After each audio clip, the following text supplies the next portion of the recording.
This page is the cover of SEGA Saturn magazine, announcing the reveal of the highly anticipated Sega Dreamcast console. The headlines scream, "Weekly Sega new hardware, Dreamcast finally announced," and excitedly add that D2, known as D's Dinner Table 2 in Japan, is also confirmed for the new system. The magazine promises an urgent breaking news feature spanning a massive 32 pages, detailing the Sega new hardware Dreamcast details finally announced. This includes the very first public reveal of screenshots and information from the production announcement event. Crucially, it reveals the Japanese launch date, November 20th of that year, with 5 launch titles ready from day one. Beyond the Dreamcast hype, the cover also highlights features on current Sega Saturn games, including special reports on Grandia, Digital Museum, Slayers Royal 2, and Sakura Wars 2. Thou Shalt Not Die. There are also strategy guides mentioned for games like Super Robot Wars, F Final Chapter, Revolutionary Girl Utena, and others, showcasing the continued support for the Saturn even with the next generation on the horizon. The image features a dynamic shot of a racing car, hinting at the graphical power expected from the new console, set against a futuristic, abstract background. The date is clearly marked as June 12, 1998. This page features the game Phantom Kingdom, known in Japan as Gene Tokijin. The striking main image showcases a beautiful anime-style character against a large, pale moon, giving a sense of fantasy or epic scale. The title Gene Kishidan, which translates to Phantom Night Corps or Illusionary Night Troop, is displayed prominently in bold pink text at the top. Interestingly, the page highlights the game's release on both the Sega Saturn and PlayStation consoles, as indicated by the logos in the bottom left corner. The vertical text below the artwork provides a brief description of the game, likely touching upon its gameplay or narrative, confirming this is a feature on the title. This is a cool multi-platform title for the era. This page features Average Special, a romance training simulation game centered around school life, filled with love and magic. The main artwork depicts a character in a flowing white dress. The game was scheduled for release on both PlayStation, June 11th, and Sega Saturn, June, for 5,800 yen. The page includes several small screenshots showcasing character interactions and scenes from the game. There is also a list detailing the voice actors for the game's cast, highlighting the talent involved. Published by Takara, this title offered players a chance to immerse themselves in a magical school setting and experience a romantic story. This page features the promotional art for the Sega Saturn game Cross Detective Story 7 Tangled Labyrinths. The dramatic artwork shows 3 characters, including a male lead profile, a woman, and a young man aiming a pistol, set against a background with target-like circles and a large red cross shape. The prominent red text on the left declares, "This century's biggest difficult case awaits you," hyping the game's challenging mystery. A large banner states, "Reservation holders can experience it," indicating a potential demo or special content for pre-orders. The page highlights a key feature, "Loading time 0, world first, mock drive equipped," suggesting the game utilized technology to minimize loading screens, a significant point for Kleindrom games at the time. Cross Detective Story 7 Tangled Labyrinths is a detective adventure game developed by WorkJam. The release date is listed as June 25, 1998. Priced at 6,800 yen for 2 krdroms. WorkJam is noted as the game development label for Digital Tokyo and Plan. This title promised players an intense mystery experience with cutting-edge technology for the Saturn. This page continues the promotion for the intriguing Sega Saturn adventure game, Cross Detective Story 7 Tangled Labyrinths, building on the previous introduction. The artwork showcases several characters, giving a glimpse of the diverse cast. It highlights 2 key ways players can benefit. First, there's a reservation present. Everyone who pre-orders the game at a store receives a trial version. This special demo allows players to experience the game's unique world and its touted mock drive 0 loading technology firsthand. Second, the page announces a contest called the Ultimate Command League. Players who solve the game's mystery and submit the correct password can win gorgeous prizes. The top winners could score exciting rewards, like a trip to Italy, a DVD player, or an MD player. Additionally, 50 participants will be randomly selected to receive an original phone card. The page also reiterates some impressive features of the game, It's described as 7 adventure games packed into one title, featuring over 100 characters. It boasts an immense graphical scope, with 5,000 scenes rendered in 32,000 colors. The creative team includes well-known figures like game creator Kami Nagaoka for planning and direction, and Ippei Shinjo for character design. The game also features a strong voice cast and an original theme song by Picado 5, titled I Hear a Symphony. This looks like a packed and ambitious adventure game for the Saturn. This page serves as a major announcement for Sega's next hardware, the Dreamcast.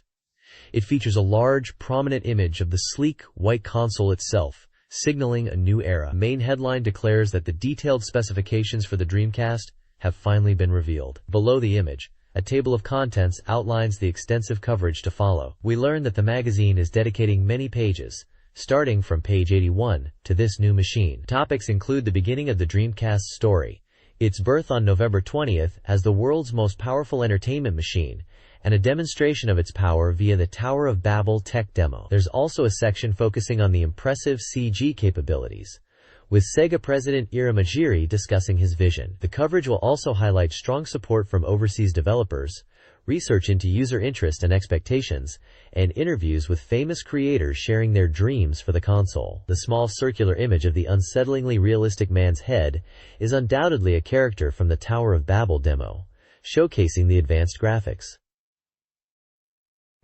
The large text, Go to P81, directs readers to the start of the in-depth articles. This page is clearly the teaser, building hype for the full reveal within the magazine. This page dramatically unveils the terrifying world of D2 for the Sega Dreamcast. Dominating the layout is the massive red D2 logo, accompanied by the Japanese title, D no Shokutaku 2. The core message, highlighted in a blue banner, declares this as the very first public showing of the game's visuals running on Sega's powerful new hardware. A striking rendered image of the game's protagonist, Laura Lewis, draws the eye, hinting at the graphical fidelity the Dreamcast was capable of delivering. Below, a table of contents teases the extensive coverage dedicated to D2 within the magazine. This includes a report from a premium show, breaking down both the cinematic and gameplay portions of the title. A major highlight promised is a special interview with the visionary creator, Kenji Ino, delving into his white real world. The explicit call to action, Go to P100, directs readers to dive deep into the full D2 feature. This page clearly positions D2 as a showcase title for the Dreamcast, building significant anticipation for its release. This page serves as the table of contents for SEGA Saturn Magazine, Volume 18, published on June 12, 1998. Following up on the tease from the previous page, a massive 19-page feature is dedicated to the unveiling of the Sega Dreamcast on page 81, presented as the fastest and most thorough information available. Building directly on that, page 100 features a 12-page deep dive into D2, highlighting its emergency launch as a flagship Dreamcast title, a game that pushes the boundaries of the new hardware. The page also promises extensive coverage of current Sega Saturn hot topics starting on page 20, including major features on Radiant Silvergun, Sakura Wars 2, Grandia Digital Museum, Slayers Royal 2, featuring a familiar character illustration likely from the game, and Langrisser vs. the End of Legend, alongside articles on titles like Jake Hunter Detective Story and Virtual S, showcasing a wide variety of genres from shooting to RPGs and simulation games. Finally, page 62 delves into game development with an article on Game Basic for Sega Saturn. The next page serves as the comprehensive table of contents, detailing the exciting content within the magazine. The Sega Saturn Press section provides updates on new releases including World Cup 98 France Road to Win, Coming Soon software highlighting Princess Maker, Yumemiru Yusei, and guides for recent titles like Super Robot Wars, Phi Complete Edition, Shining Force 2 I Scenario 2, and Dragon Force 2. A prominent special feature presents an interview with President Okada of Sega AM2. This leads into the Sega AM2 Express Weekly Scoop, focusing on next-generation possibilities for arcade hits such as Daytona USA 2, Fighting Vipers 2, and Virtual Striker 2, hinting at potential ports to the Dreamcast. The page also contains a game index, listing various titles covered with their page numbers. Additional articles delve into general news, reader submissions, and specific game features including Langrisser V and Cyber Troopers Virtualon Oratorio Tangram. The cover illustration prominently features two race cars, clearly depicting Daytona USA 2, tying directly into the AM2 special feature, exploring its future on the new hardware. This page covers two key areas: the latest product line from SEGA Toys, and the opening of a unique new shop. The top section reveals SEGA Toys' strategy to target a wide audience, from children to high school girls. Following the integration of Sega's toy business, they showcased around 30 new products across 4 pillars: edutainment, like the Pico system; character goods, featuring popular series like Puyo Puyo; standard toys; and electronics. Highlighted items include a world-first color LCD Puyo Puyo keychain game, popular Hyper Yo-Yo, Astro Jacks, and a unique portable DJ game called Hi P-Jog. It's clear SEGA Toys is leveraging its EP and technology to create diverse products beyond traditional video games. The bottom section announces the opening of the Taisho Romando shop on June 13th, located inside Tokyo's Ikebukuro Jigo. This shop is themed around the Taisho-era setting of the beloved Sakura Wars series, aiming for a distinct retro atmosphere. It will sell a wide variety of goods, including retro toys, sweets, plastic models, books, videos, CRODs, and exclusive Sakura Wars merchandise, totaling 317 items. A special offer provides a unique original t-shirt to the first 1,000 customers who spend over 3,000 yen on opening day. This is a fantastic concept for fans, bringing the world of Sakura Wars to life through a dedicated retail space. This page highlights a variety of entertainment news. Tokyo Joypopolis hosted a FIFA 98 event, allowing fans to play and cheer with stick balloons. Konami is expanding its merchandise with items featuring characters like Domino-kun. A new music unit, Flower Children, produced by Hiroi Oji, debuted with a 70s-inspired sound. The Idol Junshi Tsuchipai series held a fan event, Makogoro Ochakai, with voice actresses. Lastly, the children's program, Ponkies, is celebrating its 25th anniversary with the opening of a theme park, Ponkies Wonderland, in Odaiba. This page features the SEGA Saturn Weekly Data Station, highlighting new releases between May 23rd and May 29th, covering a mix of PC ports, anime tie-ins, and original titles. 50. Featured is Mujin to Monogatari R, Futari no Love Island, a port from the popular Deserted Island story series. Players are stranded on a Hawaiian island, and must explore, craft, and build relationships with the girls to survive and find sweet moments. Next is Grandia Digital Museum, described as more than just a material collection. It includes a digital art book, character details, mini-games, and an original dungeon, offering a rich experience for fans of the RPG Grandia. Revolutionary Girl Utena, the story that will be revolutionized sometime, is an original adventure game based on the beloved anime series. It tells a story equivalent to episode 8.5, using branching choices to influence character relationships, a definite must-play for fans, according to the reviewer.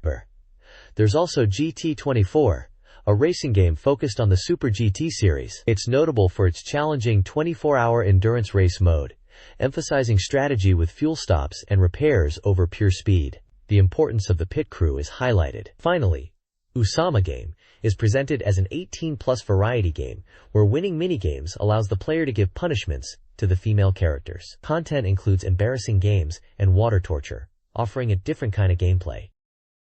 This page provides a comprehensive look at the upcoming software releases for the SEGA Saturn, following up on the recent releases covered on the previous page. It's a vital resource for any Saturn enthusiast planning their purchases. First, there's a handy key explaining the abbreviations used for genres like action, RPG, shooting, adventure, simulation, sports, and more. It also clarifies symbols for compatible peripherals, including various controllers, mice, and even the movie card, along with symbols indicating age restrictions or multi-disc sets. The bulk of the page consists of release schedules. The right column focuses on games with less firm release dates, looking further ahead into the year and beyond, with titles planned for summer, autumn, winter, 1998, or simply listed as undecided. This list covers a wide variety of genres, including RPGs, action games, simulators, and even some interesting ports or sequels to popular series. The left column presents a detailed schedule of games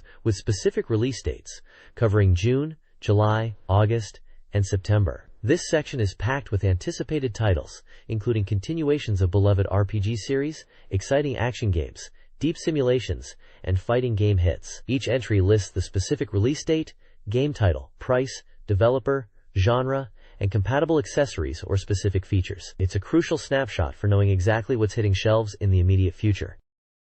This page presents the weekly top 15 best-selling SEGA Saturn software titles, giving us a snapshot of the market at the time. The introductory text muses on the state of the Saturn, questioning if it's approaching a generational shift, and observing that established series continue to sell steadily, while expressing a hope for new titles to perform even better.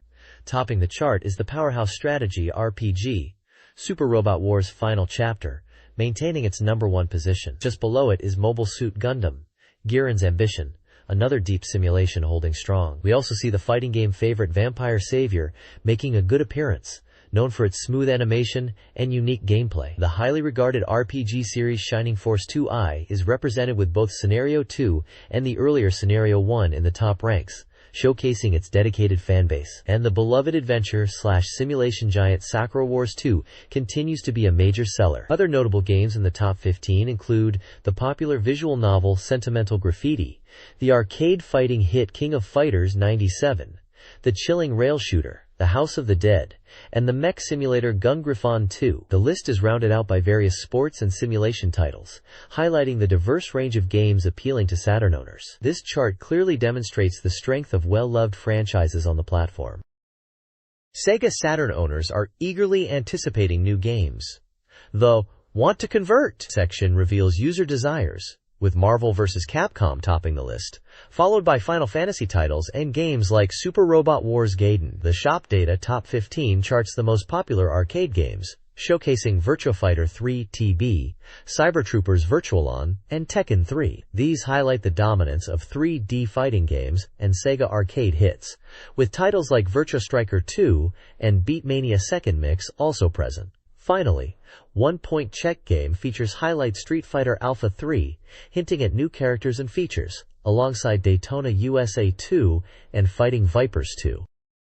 This page presents the user data top 30 ranking of highly anticipated software, giving us insight into what Sega Saturn owners were most looking forward to. The introduction touches on the upcoming launch of the Dreamcast, encouraging readers to check out titles for both platforms. Topping the charts at #1 is Welcome to Pia-Carrot 2, a new entry that generated significant excitement, currently sitting at 50% development complete. Just behind at #2 is Virtua Fighter 3, with the magazine pondering its fate following the Dreamcast announcement where a Saturn version wasn't mentioned. Rounding out the top 3 is Lunar 2, Eternal Blue, showing good development progress at 70% and promising new details soon, particularly exciting after the successful release of its counterpart on another system. Lunar 2 is also highlighted as a key pickup check game.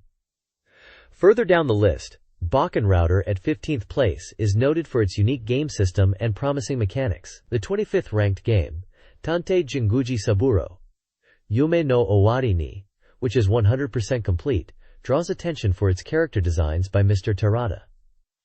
The table lists games ranked from 4 to 30, featuring other anticipated titles such as Langrisser V, Slayers Royal 2, Resident Evil 2, Castlevania, Symphony of the Night, Marvel Superheroes vs. Street Fighter, and Shining Force 2i Scenario 3, along with their details. Finally, the Other Check, Coming Soon section offers a glimpse at Slayers Royal 2 and Another Memories, teasing more information in upcoming pages. This page features the weekly reader ranking for already released Sega Saturn games, presenting a dynamic list based on cumulative average scores submitted by readers. The corner's purpose is to provide a transparent look at how players are rating the console's library, with scores updating in real time as votes are cast. The current ranking shows Sakura Wars 2, Thou Shalt Not Die holding the top spot with an impressive score. Just behind it is Super Robot Wars F Final, maintaining a strong position, while Mobile Suit Gundam, Giren's Greed rounds out the top 3. A large table details the rankings of hundreds of games, showing their current and previous positions, titles, genres, and average reader scores calculated to 4 decimal places. Commentary highlights that the top titles continue to perform strongly, and notes the close competition among the leading games, mentioning the high praise Super Robot Wars F Final continues to receive. Screenshots of a large robot further illustrate the appeal of titles like Super Robot Wars. This page continues the weekly reader ranking chart from the previous spread, showing the dynamic performance of games based on player votes. The main focus is on new releases, featuring Shining Force 2 I Scenario 2 as a heavy favorite. The review highlights its impressive 9.423 reader average score, praising how it links seamlessly with Scenario 1, the rich story, varied battle patterns, and humorous dialogue. Reader comments express satisfaction, particularly with the interconnected narrative, although some note the lengthy gap between the releases of Scenario 1 and 2. Another new title reviewed is Himitsu Sentai Metamor V, presented as a longshot. This adventure game received a solid 9.25 reader average score. Reviews commend its satisfying content and appropriate length, with players enjoying it enough to hope for a sequel. Finally, two single longshot games are briefly reviewed. Ochi game designer Tsukute Pon, a puzzle game, and Big Hurt Baseball both received lower average scores around 6. The commentary suggests they were somewhat disappointing, lacking polish or depth despite initial anticipation, indicating they didn't quite meet expectations. This page continues the comprehensive weekly reader ranking chart for SEGA Saturn titles, showcasing the results of player votes. Spanning numerous ranks in the mid to lower tier, the chart lists a wide array of games from various genres including action, RPG, strategy, puzzle, and more. While the specific scores indicate these games didn't reach the top echelons voted on the previous page, this section highlights the sheer breadth of the Saturn's library as perceived by its dedicated fanbase. Many familiar titles appear here, alongside some lesser-known entries, reflecting the diverse tastes of the players who submitted their votes. The rankings provide a fascinating snapshot of the console's popularity curve for each release.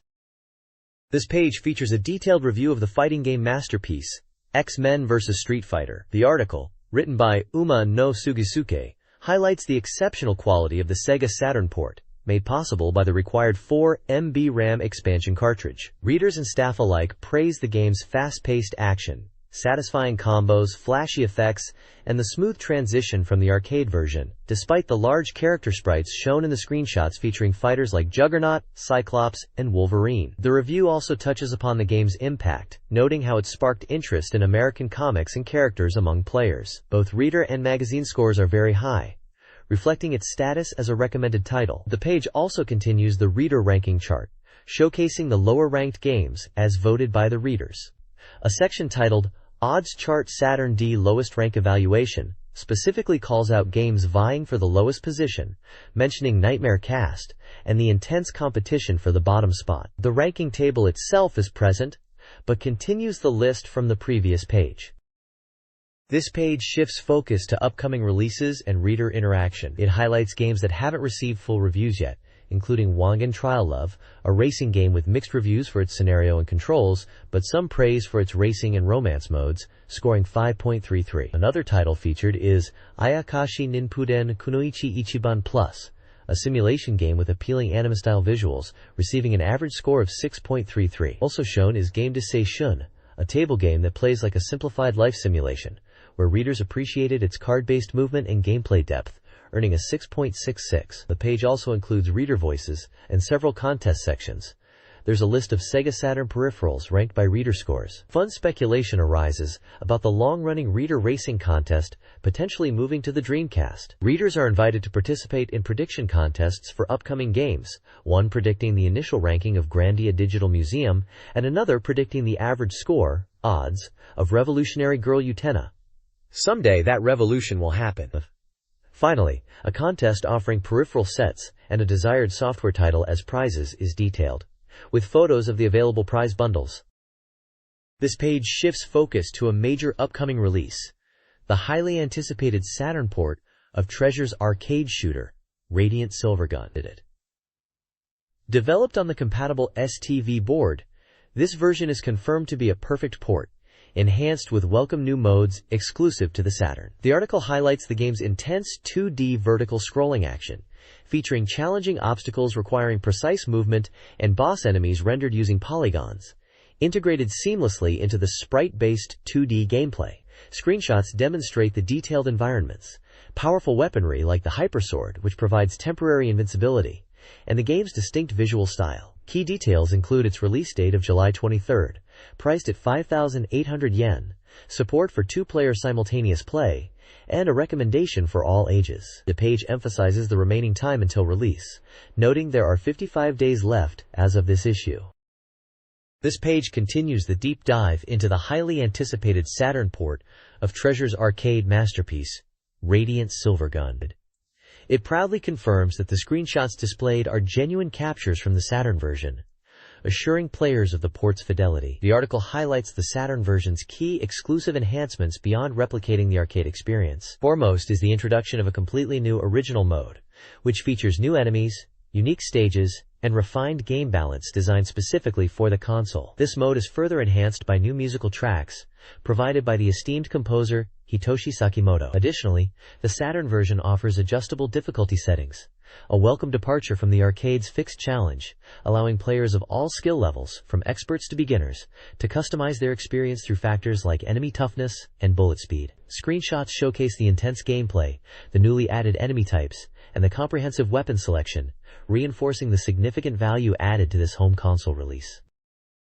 This page dives further into the enhancements brought to the SEGA Saturn version of Radiant Silvergun, focusing on the narrative. While the arcade game had a story, it was only briefly touched upon in static demo screens and the ending. The Saturn port significantly deepens this, inserting new animated demos during stages and upon completion to flesh out the plot, creating what's described as a complete version of the story. This includes roughly 8 minutes of total digital animation across openings, endings, and mid-game sequences, produced by the reputable studio Gonzo, known for their high-quality work. The page also introduces the game's two main protagonists, the test pilots Buster and Liana, providing brief character profiles. Buster is the confident yet understated 1P pilot, while Liana is the innocent and earnest 2P pilot. It's even hinted that players might see interactions or dialogue between Buster and Lena during gameplay, further integrating the story into the experience. This expanded narrative and high-quality animation are presented as key exclusive features, building on the new modes and difficulty options discussed previously, demonstrating Treasure's commitment to making the Saturn port the definitive version. This page introduces more key characters from Radiant Silvergun's expanded story in the Saturn version. Featured are profiles for Commander Igarashi, the veteran captain of the patrol ship Tetra, described as bold and decisive; Tengai, a serious and respected veteran pilot under Igarashi's command, who is warm-hearted despite his stern appearance; Guy, Commander Igarashi's hot-blooded and rebellious test pilot's son who is assigned to the Tetra; and Creator, a robot uniquely developed with human-like emotions who is deeply moved by being accepted as family by the crew. The page also provides a list of the voice actors for the game's animation scenes, featuring Buster, Guy, Liana, Commander Igarashi, Tengai, Guy, and Creator. Additionally, a brief synopsis at the bottom sets the scene, describing Earth's destruction by mysterious objects and attacks, leaving the Tetra crew as the sole survivors in orbit. The page includes character art and screenshots, illustrating these characters and elements.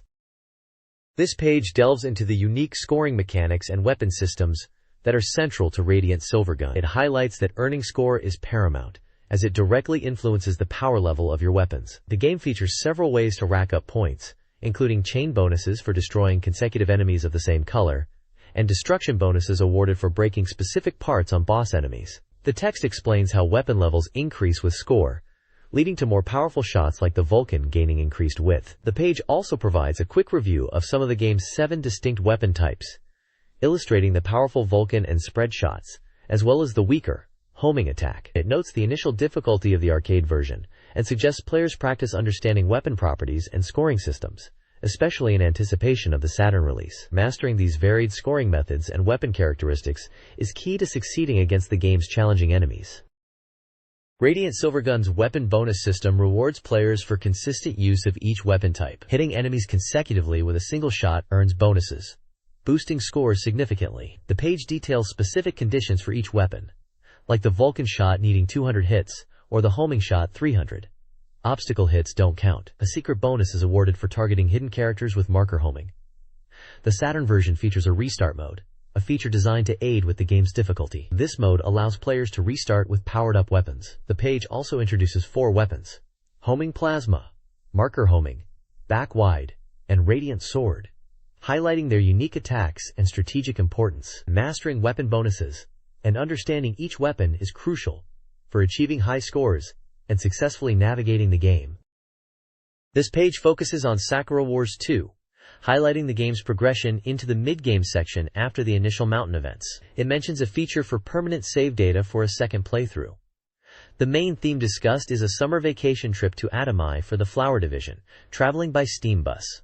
Screenshots show the Flower Division characters inside the bus and a group of supporting characters, the Rose Division, who are filling in for the Flower Division while they're away, described as a group of Okama. A significant part of the page details a minigame played on the bus, Daifugo, also known as Big Rich or President, a popular Japanese card game. Screenshots illustrate the game's interface and rules. Playing this card game is presented as an important LIPS, live interactive picture system, event that affects character trust, although it can be skipped.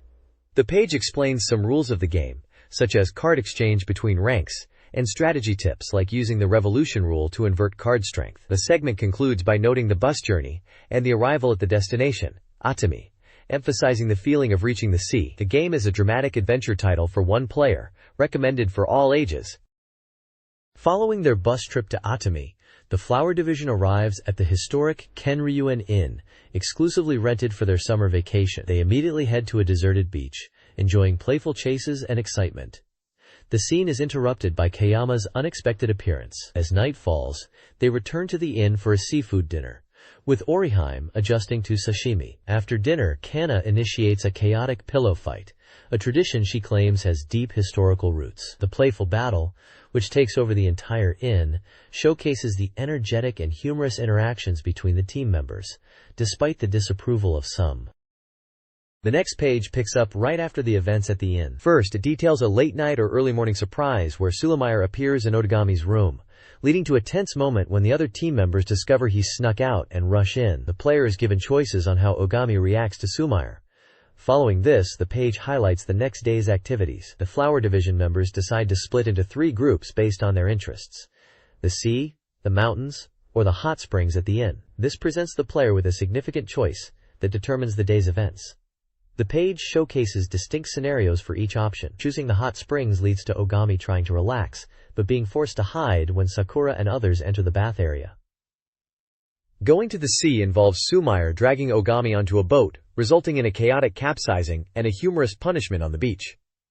Heading to the mountains involves a hike, playing in a stream, and a mishap where Oriheim falls, leading to a chaotic chase involving fish. Finally, the page concludes by describing the evening after they return to the inn. Sakura suggests fireworks, and Kuran adds her unique, explosive touch, wrapping up the second day of their vacation with a bang. The content focuses on the branching story paths and character interactions available during this leisure segment of the game. This page discusses a major revelation in Sakura Wars 2, focusing on the character Leni Milchstrasse and the shocking truth about her being female. The page details how players can discover this fact early in the game, specifically during timed free movement events in chapters 3 and 4. Seeing Leni in the changing room or the swimming pool during these periods triggers scenes that reveal her true gender. Following this revelation, the page highlights the aftermath in chapter 5, explaining that most of the Flower Division team were unaware of Leonie's secret. Player choices, in responding to questions about knowing Leni was a girl, can impact character trust levels. The narrative then shifts to an incident involving the disappearance of the Cinematron, a device important to the plot. Finally, the page offers strategic tips for combat, advising players on how to improve trust with teammates like Maria, Sulemeyer, and Kuran by choosing to defend them during battles, and mentions how visiting the inn in Chapter 5 can specifically boost trust with Maria. The bottom section appears to be a fan contribution corner. This guide focuses on Grandia's Azure Oilfield and Tower of Gios dungeons, advising players to stock up on recovery items due to increased difficulty. The Azure Oilfield spans 2 floors, with a map provided for the first. Players are cautioned about elevation changes and encouraged to move efficiently while gathering items. The guide offers boss strategies.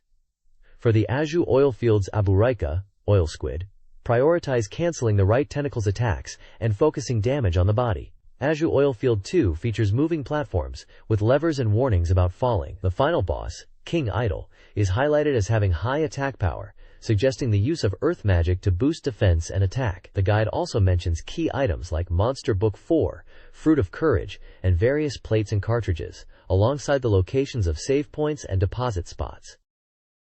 This page continues the guide for Grandia, moving from the Azhu Oilfield to the challenging Tower of Gios. Finishing up as Jeju Oilfield 2, you'll find items like Game Coin 5 and a bloodstained axe, and face the boss King Turtle. This formidable foe boasts 6,000 horsepower and powerful attacks like Hammertail, Longhorn, and Vanish. The guide advises players to spread out to avoid the Longhorn attack, and suggests using Diggin to boost defense. Next, the focus shifts to the Tower of Gios, starting with the Sky Corridor. This area features tricky platforming, with collapsing stone bridges and moving platforms, emphasizing the need for recovery items as saving isn't possible until the rooftop. To open the path forward, players must activate switches on the second platform from the top right and inside the nearby dome. The first floor involves navigating more moving platforms to collect items like Crumbling Herb, Film 4, and 2,400 grams. As you proceed,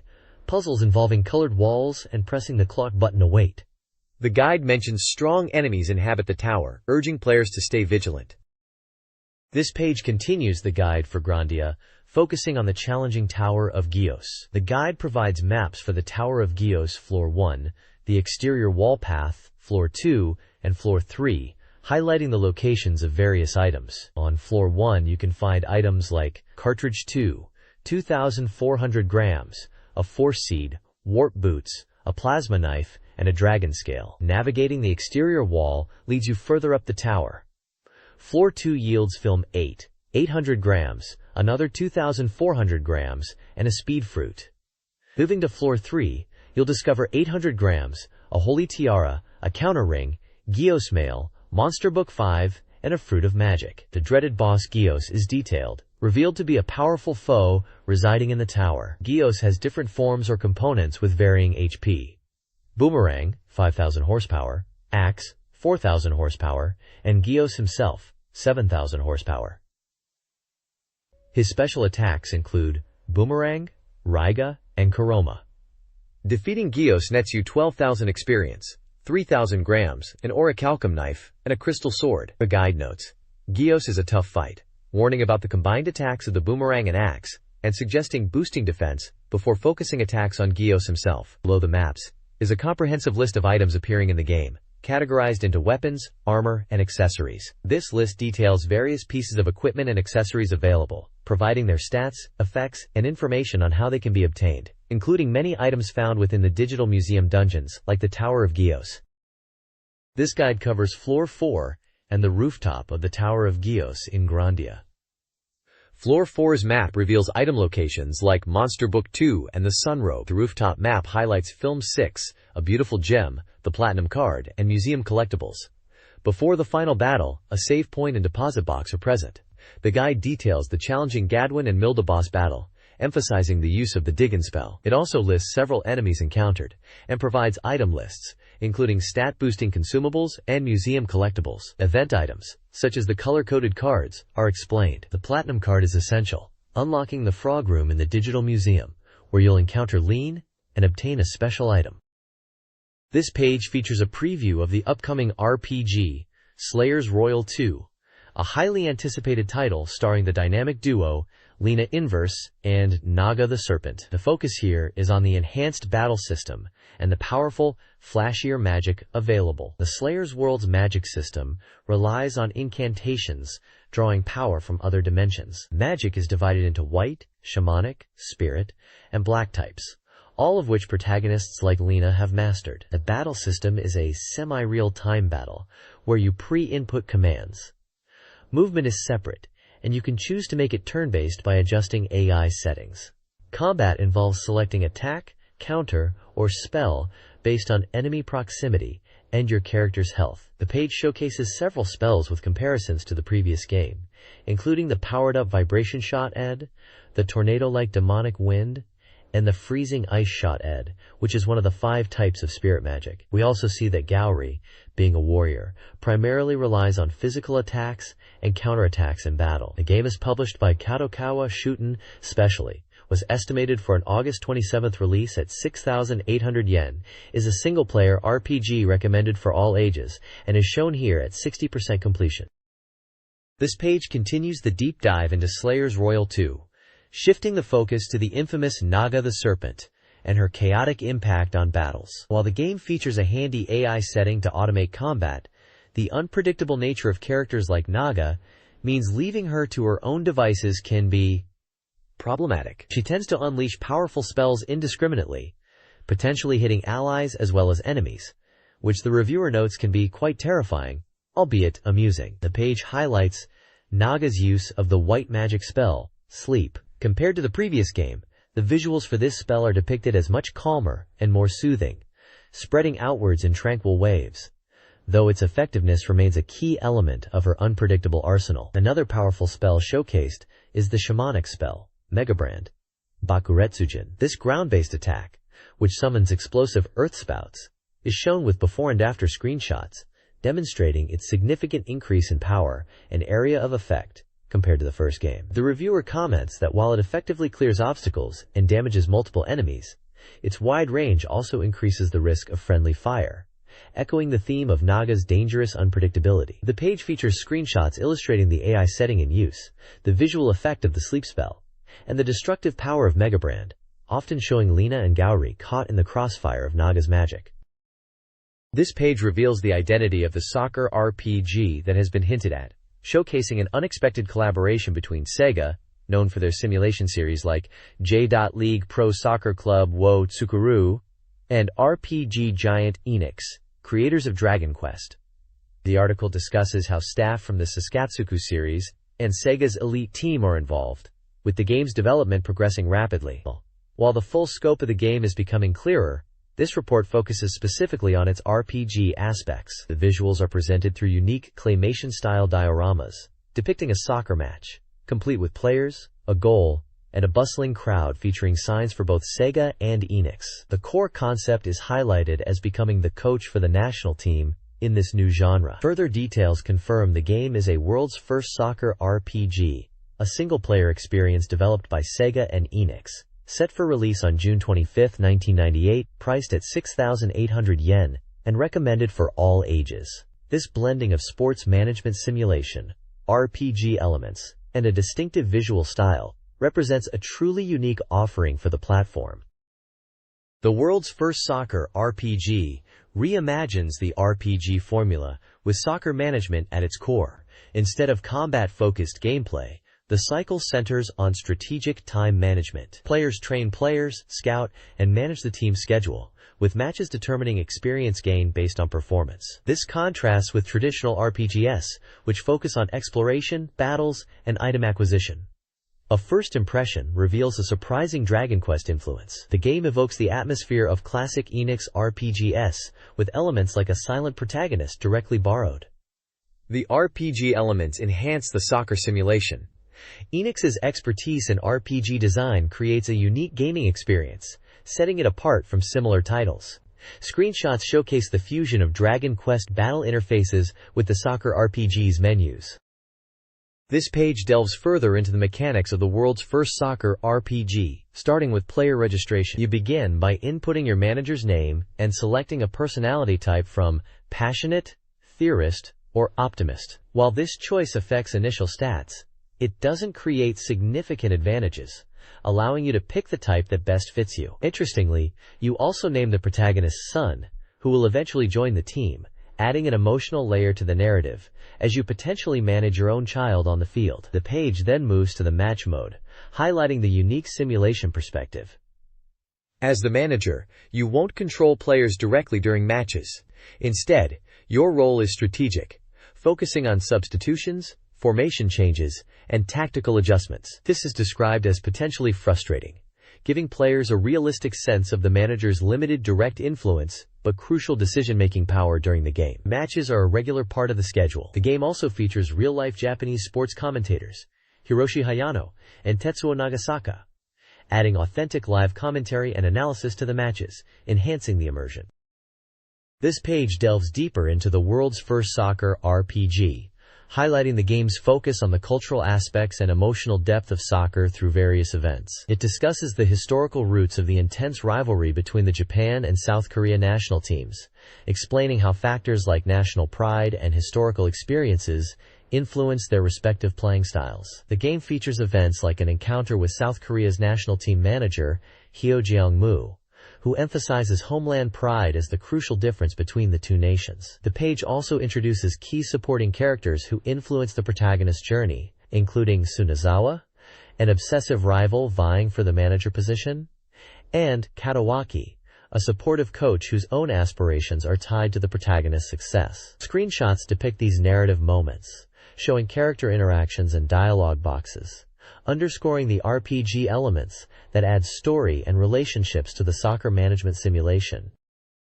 This soccer management RPG features a map screen for activities outside of matches, vital for team improvement. The training camp allows for combination drills and individual skill training.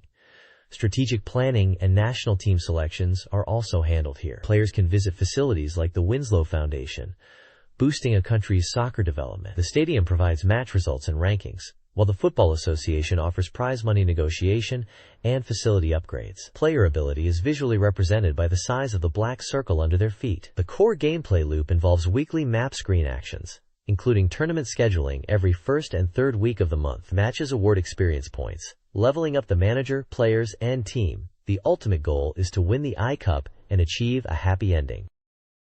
This page expands on the game world and RPG elements, detailing facilities and career progression. The hotel serves as a place to save your progress and can also be used to skip a week of in-game time. The item shop is where you acquire various items to boost your manager and players. Item availability and price vary by country, with soccer-savvy nations offering better goods. Items fall into categories like suits and accessories for the manager, improving abilities such as negotiation and coaching. Players can equip items like uniforms, shoes, and gloves to enhance stats like stamina, speed, shoot, dribble, catch, and judgment. There are also recovery items for stamina and injuries, and mysterious items with unknown effects. The game encourages exploring different countries to experience global soccer culture. Recruiting star players is crucial. These individuals not only have high abilities but also unique personalities, and can become companions through special events. An example mentioned is Eckhart from Germany, nicknamed Clockwork for his precise passing. Your career as manager is evaluated annually. Meeting goals allows for contract renewal, while failure can lead to dismissal. Success might also bring offers to manage teams in other countries. However, continuous poor performance means no offers, resulting in a game over. The images showcase the hotel interior, an item shop, street scenes in different countries, and character interactions related to star players and country culture.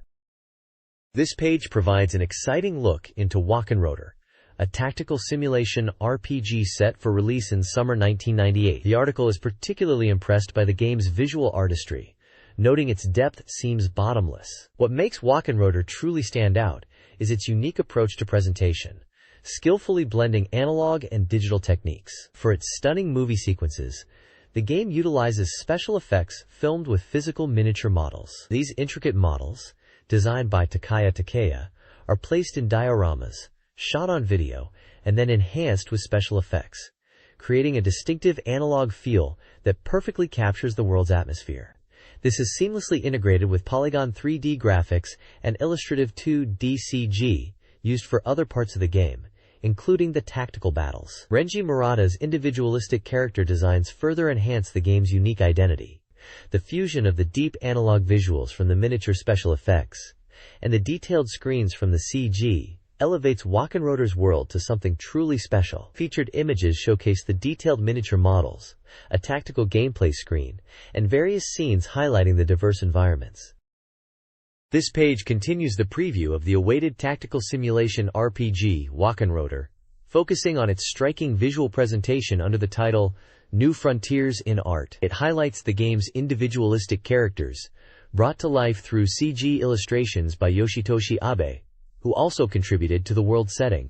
The page features concept art and CG renders, showcasing the distinct character designs. The main image depicts the two primary characters, emphasizing their unique costumes and style against a dramatic backdrop. Smaller illustrations on the left provide glimpses of the protagonist, Luciano, including one showing him at age 14, offering insight into the game's narrative and character development. These images are part of the CG elements used within the game, which the article notes adjust resolution and work together with other artistic techniques, like the miniature effects mentioned previously, to create Walkenroder's unique and immersive worldview.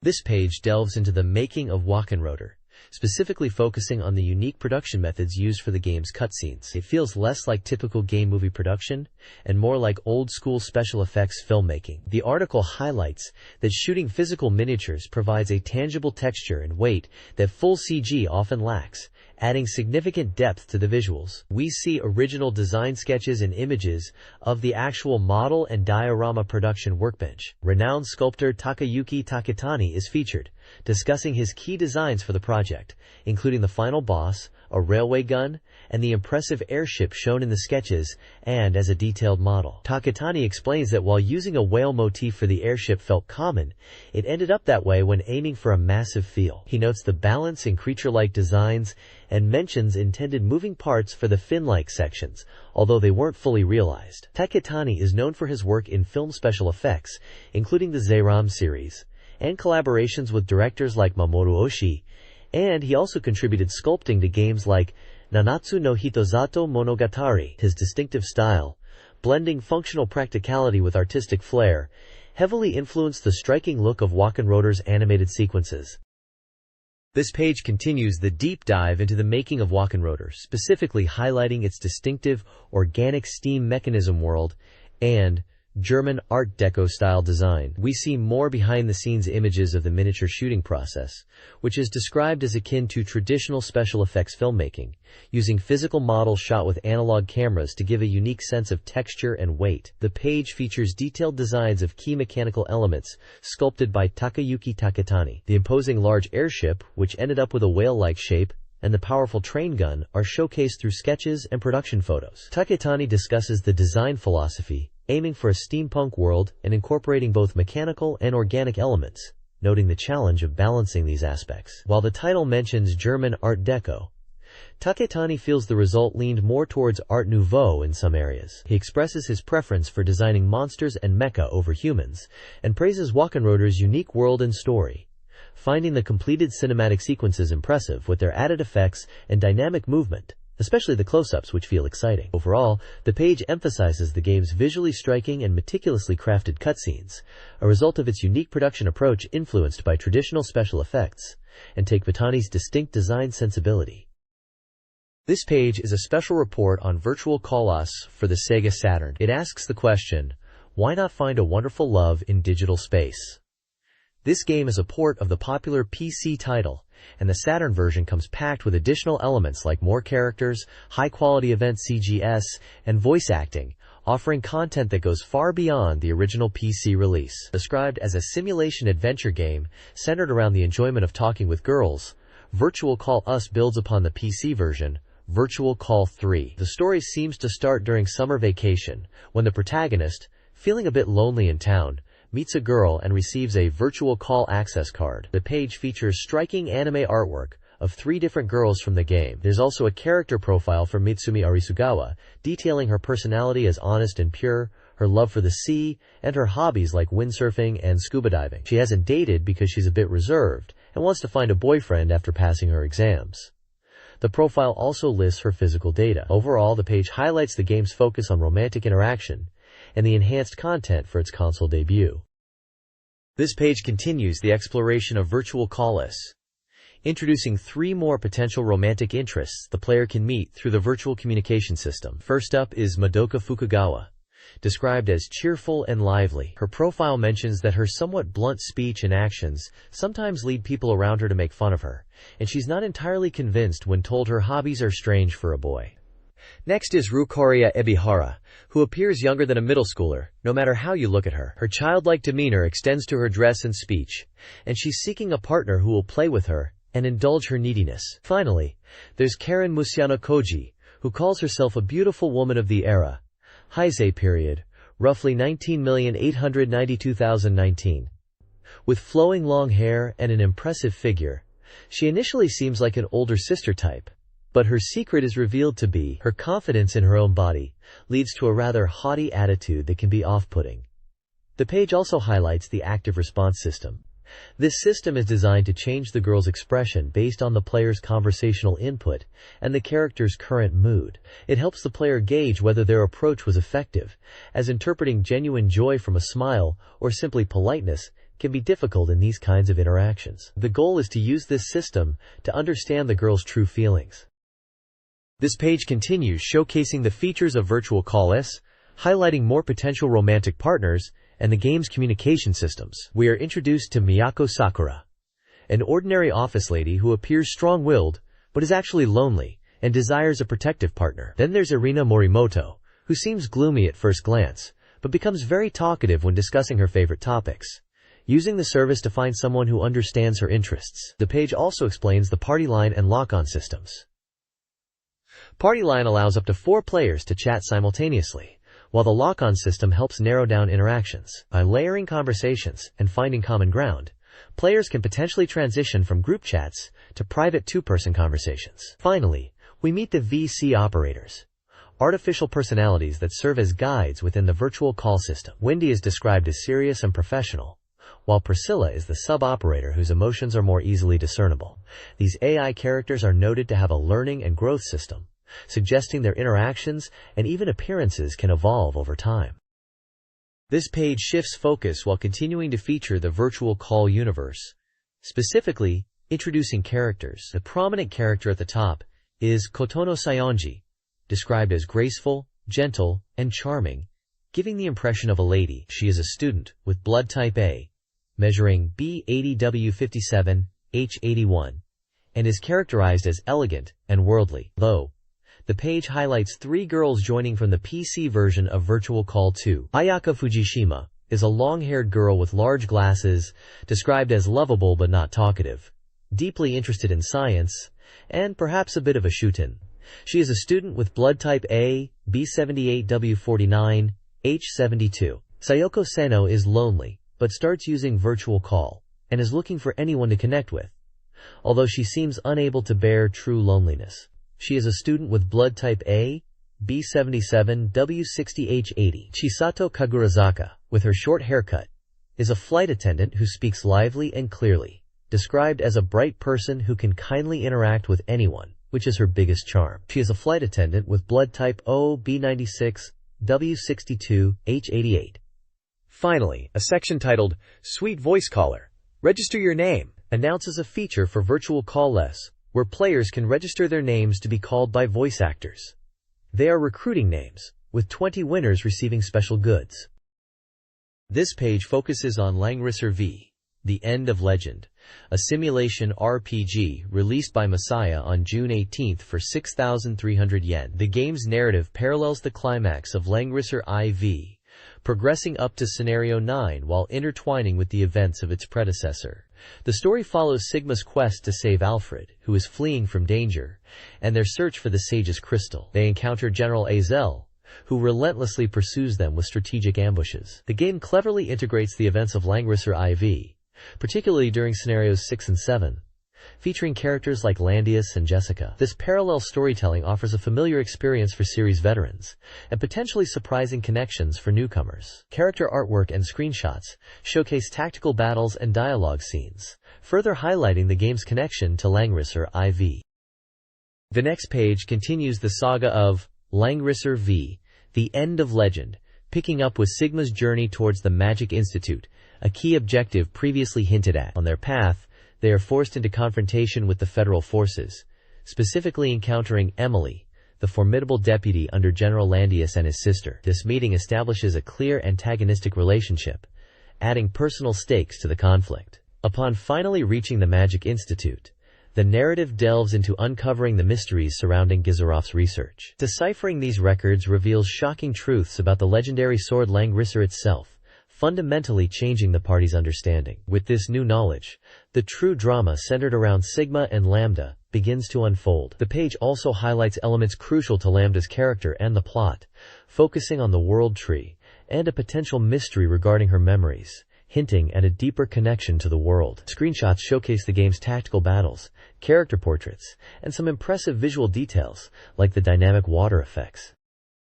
This page delves into the atmospheric world of the classic hard-boiled adventure series with a feature on Tante Jinguji Saburo, Yume no Owari ni, Detective Jinguji Saburo, at the end of the dream. Presented as a special report with 100% completion status, this is a pre-release look at the Data East title, which launched on July 9th for 5,800 yen, and is recommended for players 18 and over due to its mature themes. The article highlights the game's focus on uncovering the mystery of a disappearance case, alongside the titular detective and his associates. It touches upon the deep mystery system within the game, and provides a glimpse into the story up to its midpoint, though it carefully avoids major spoilers to preserve the adventure experience. A notable aspect is the inclusion of concept art by the renowned artist Katsuya Terada, known for his distinctive character designs, some of which are showcased here. The page includes various character portraits and a large illustration featuring Jinguji and a mysterious figure, emphasizing the somber and emotionally resonant narrative that explores the sadness of those involved in the case. This page continues the special report on Detective Jinguji Saburo.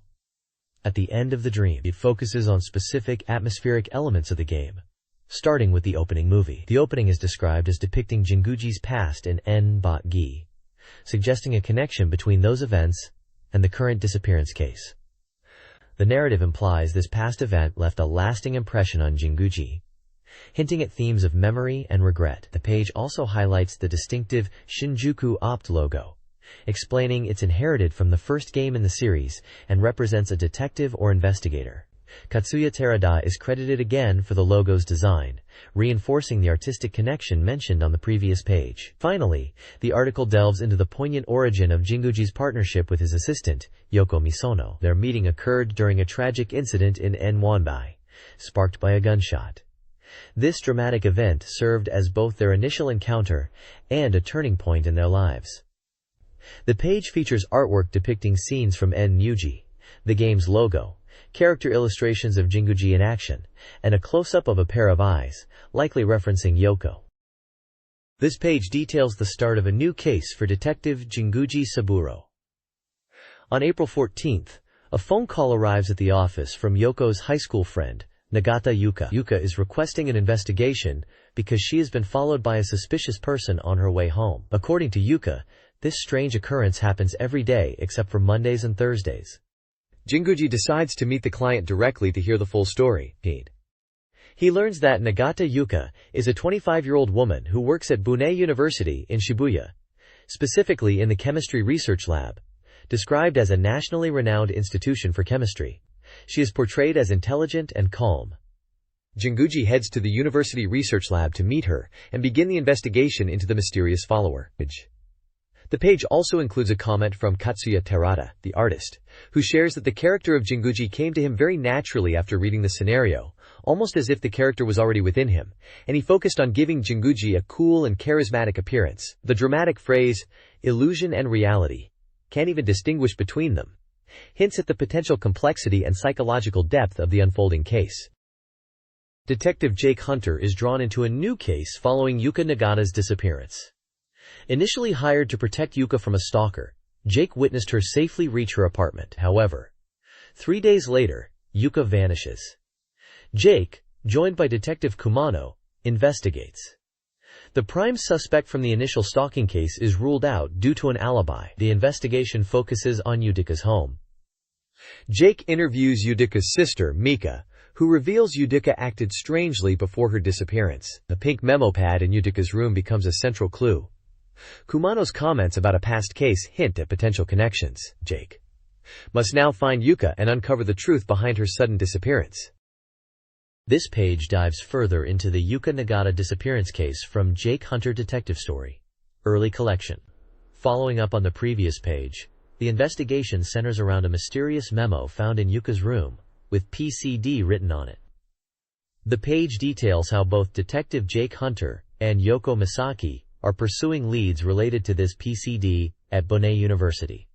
Yoko, joined by Miyaki, heads to the university library to research the meaning of PCD, where their findings seem to point towards chemical formulas. Meanwhile, Jake Hunter is conducting interviews at the university, speaking with a woman named Masuda, who was in the same research lab as Yuka. Masuda reveals that Yuka had been stalked by a man from the university before her disappearance. The page features illustrations of Yoko Misaki and several character portraits, including Jake Hunter and the character Masuda. There's also a small image of a character with striking facial markings. A section includes comments from a reviewer expressing fascination with Yoko Misaki's character development throughout the game, noting her transformation from seemingly gentle to sharp and determined. This page continues to build the mystery surrounding Yuka's disappearance and the meaning of PCD, showing the parallel efforts of the protagonists. This page continues the intense investigation into the meaning of PCD and the disappearance of Yuka in Jake Hunter Detective Story, Early Collection. The search for clues leads to Bunei University, where both Jake Hunter and Yoko Misaki pursue separate leads. Interviews reveal key figures connected to Yuka, including a man who adored her, Kawashima, and two women who knew her well, Masuda, who shared a research lab, and Assistant Professor Omori, a chemistry expert. Initially, the team suspects PCD might be a chemical formula, an idea spurred by Yoko and Miyake's library research and conversations with chemistry experts like Omori and Miyoshi. However, these investigations ultimately conclude that PCD is likely not a chemical term, hitting a dead end on that front. Meanwhile, the search for a tall man, possibly Yuka's stalker mentioned on the previous page, continues in Shibuya. The investigation faces mounting pressure as a radio broadcast announces the official term PCD in relation to the case, highlighting the urgency to unravel its meaning before time runs out. The page also includes a brief moment showing Yoko trying to lift Miki's spirits. Finally, a news section celebrates the 10th anniversary of the Jake Hunter series, announcing the release of a comprehensive strategy guide covering previous titles and a special soundtrack album, offering fans a deeper dive into the game's world and history. This page features Sunsoft's fighting game, Astral Superstars, promoting its accessibility and charm, particularly highlighting its appeal even to female players. The artwork showcases several of the game's diverse and colorful characters. The page points out what's changed from a previous version and explains the star rank system, a dynamic in-match rating that influences the outcome even at the end of a timed round. A special reports section confirms the game's genre as a fighting action title, mentions a summer release window, a price of 5,800 yen, support for two-player battles, compatibility with the expansion RAM cartridge, both normal and 4MB, and states it's recommended for all ages. The article aims to reintroduce the game's many appealing aspects, including its game system and characters, for those who may have forgotten. Finally, it announces that the Astral Superstars soundtrack CD is also currently on sale. This page continues the deep dive into Astral Superstars, highlighting its simple yet strategic gameplay systems and overall charm. The game is presented as accessible and refreshing, particularly aiming to break the stereotype that fighting games are too complex, especially for female players. Key mechanics explained include the unique multi-line battlefield where characters can move freely. The game boasts easy controls, with special moves performed by simply pressing two buttons, and even offers an easy combo system where beginners can perform combos by mashing weak attack buttons. For more advanced play, or when overwhelmed by an opponent's combo, the Yar reversal allows players to interrupt incoming attacks by mashing buttons. Strategic options like wall kick attacks and Mawari Komi, circling to get behind the opponent, add layers of depth. The core message is that Astral Superstars is designed to be easy to pick up and play, even encouraging button mashing, while still providing a rich fighting experience for veterans. Screenshots illustrate these various techniques and the game's colorful character roster and environments. Astral Superstars features accessible yet strategic gameplay. The star gauge system allows players to stock up to 3 lucky stars by performing specific actions. These stars power 2 key abilities: Super Mode and Star Specials. Super Mode, activated with stars and weak attacks, increases technique speed for aggressive offense. Star Specials, activated with stars and middle/strong attacks, unleash character-specific special moves. The game's story introduces Astral World, a flying realm created by Kami-sama. The page also unveils 4 of the 8 playable characters: Fuli, an evil gang boss; Sakamoto, a strong, sometimes brutal police officer; Lettuce, a passionate adventurer; and Marin, a cheerful angel idol. This page continues our exploration of astral superstars. We are introduced to the final 4 playable characters. Rouge, a festive girl from the north who resembles Santa. Coco, a beloved prince from the west known for his kindness. Cube, the strongest fighter from the south. And Stella, a powerful 10-24-year-old witch who captivates with her charm and magic. The game's systems are further detailed, including the appearance of star fragments during matches. Collecting these items boosts your star gauge and helps increase your star rank, rewarding stylish play. Other unique aspect is the pre-battle conversation system before CPU matches. Your dialogue choices directly impact the opponent's difficulty and can even influence the ending, adding a layer of personality and consequence to the fights. This page features an interview with the development staff behind Game Basic for SEGA Saturn by Bits Laboratory, described not just as a game creation tool, but as a versatile software platform to bring any idea to life. It is highlighted for its capabilities in generating both sound and polygon graphics. The article explains that the underlying basic language makes it accessible for beginners, allowing for easy testing and debugging. The software, developed by ASC2, is slated for a June 25th release at 12,800 yen and is recommended for all ages, with a reported completion rate of 90%. The images showcase the software's interface for creating music and displaying 3D polygon environments, demonstrating the range of projects users can undertake. This page features an interview with key staff from Bits Laboratory, the veteran developer behind the software discussed previously. We meet Representative Director Akira Miyazaki, Development/Sound Driver Lead Naosumi Hanuma, and Managing Director/Sample Program Lead Masatoshi Kanemitsu. Bits Laboratory, active for 13 years, is known for their strong development background, having worked on titles like True Love Story, Sidearms Special, Super Darius, and Rainbow Islands.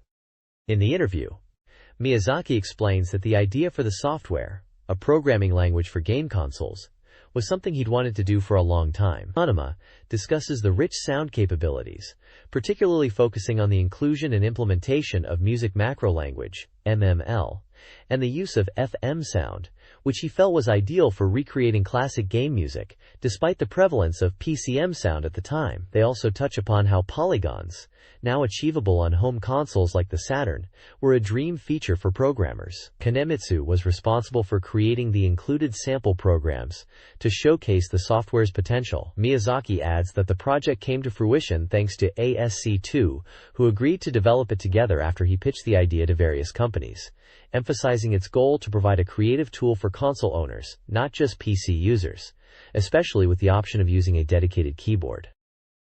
This page details an interview with developers of game programming software. The software supports technical features like music macro language, MML, pulse code modulation, PCM, and FM sound, along with digital camera data integration.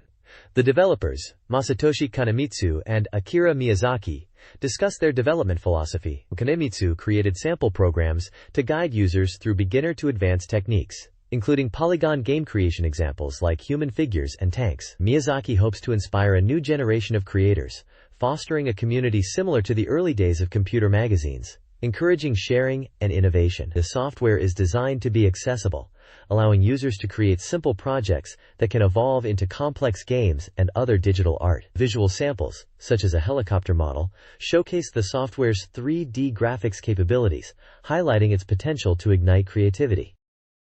This page continues the discussion from the previous page, focusing on game programming concepts and the software featured. It explains fundamental programming languages, interpreter, like BASIC, Scope language, and assembler, outlining their characteristics, advantages, and disadvantages. It also touches upon the MSX home computer, highlighting its past popularity for games and its suitability for basic programming and sprites. Visually, the page features a sample of 3D character movement created with the software, showing a humanoid figure animated with joint angles displayed. The main text delves into the sample programs provided with the software. Kanemitsu, one of the developers, explains that the samples are designed to be easy to read and modify, with detailed comments and blank sections left intentionally for users to add features. He specifically mentions a dungeon crawler sample, where only 2 of 6 item types are implemented, inviting users to complete the rest.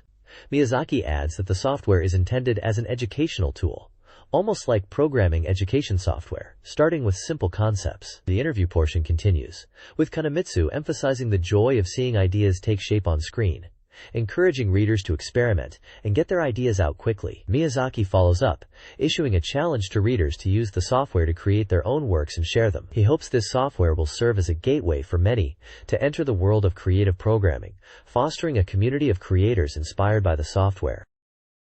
This page is all about hitting the pitch on the Saturn, focusing on the excitement of the Japan national team heading to the World Cup in France '98. The main visual is a powerful image of a man holding a massive scroll proclaiming Soccer Japan National Team World Cup, reflecting the national fervor around the event. Below, two distinct soccer titles are featured. On the left is Become a Coach, billed as the world's first soccer RPG. This isn't your standard match simulator. It puts you in the shoes of the Japan national team coach, allowing you to recruit and train players, including real-life Japanese national team members, travel the globe, and manage the team's development. It's a deep dive into the strategic side of the sport, set to release on June 11th for 6,800 yen. To the right, we have World Cup '98 France Road to Win.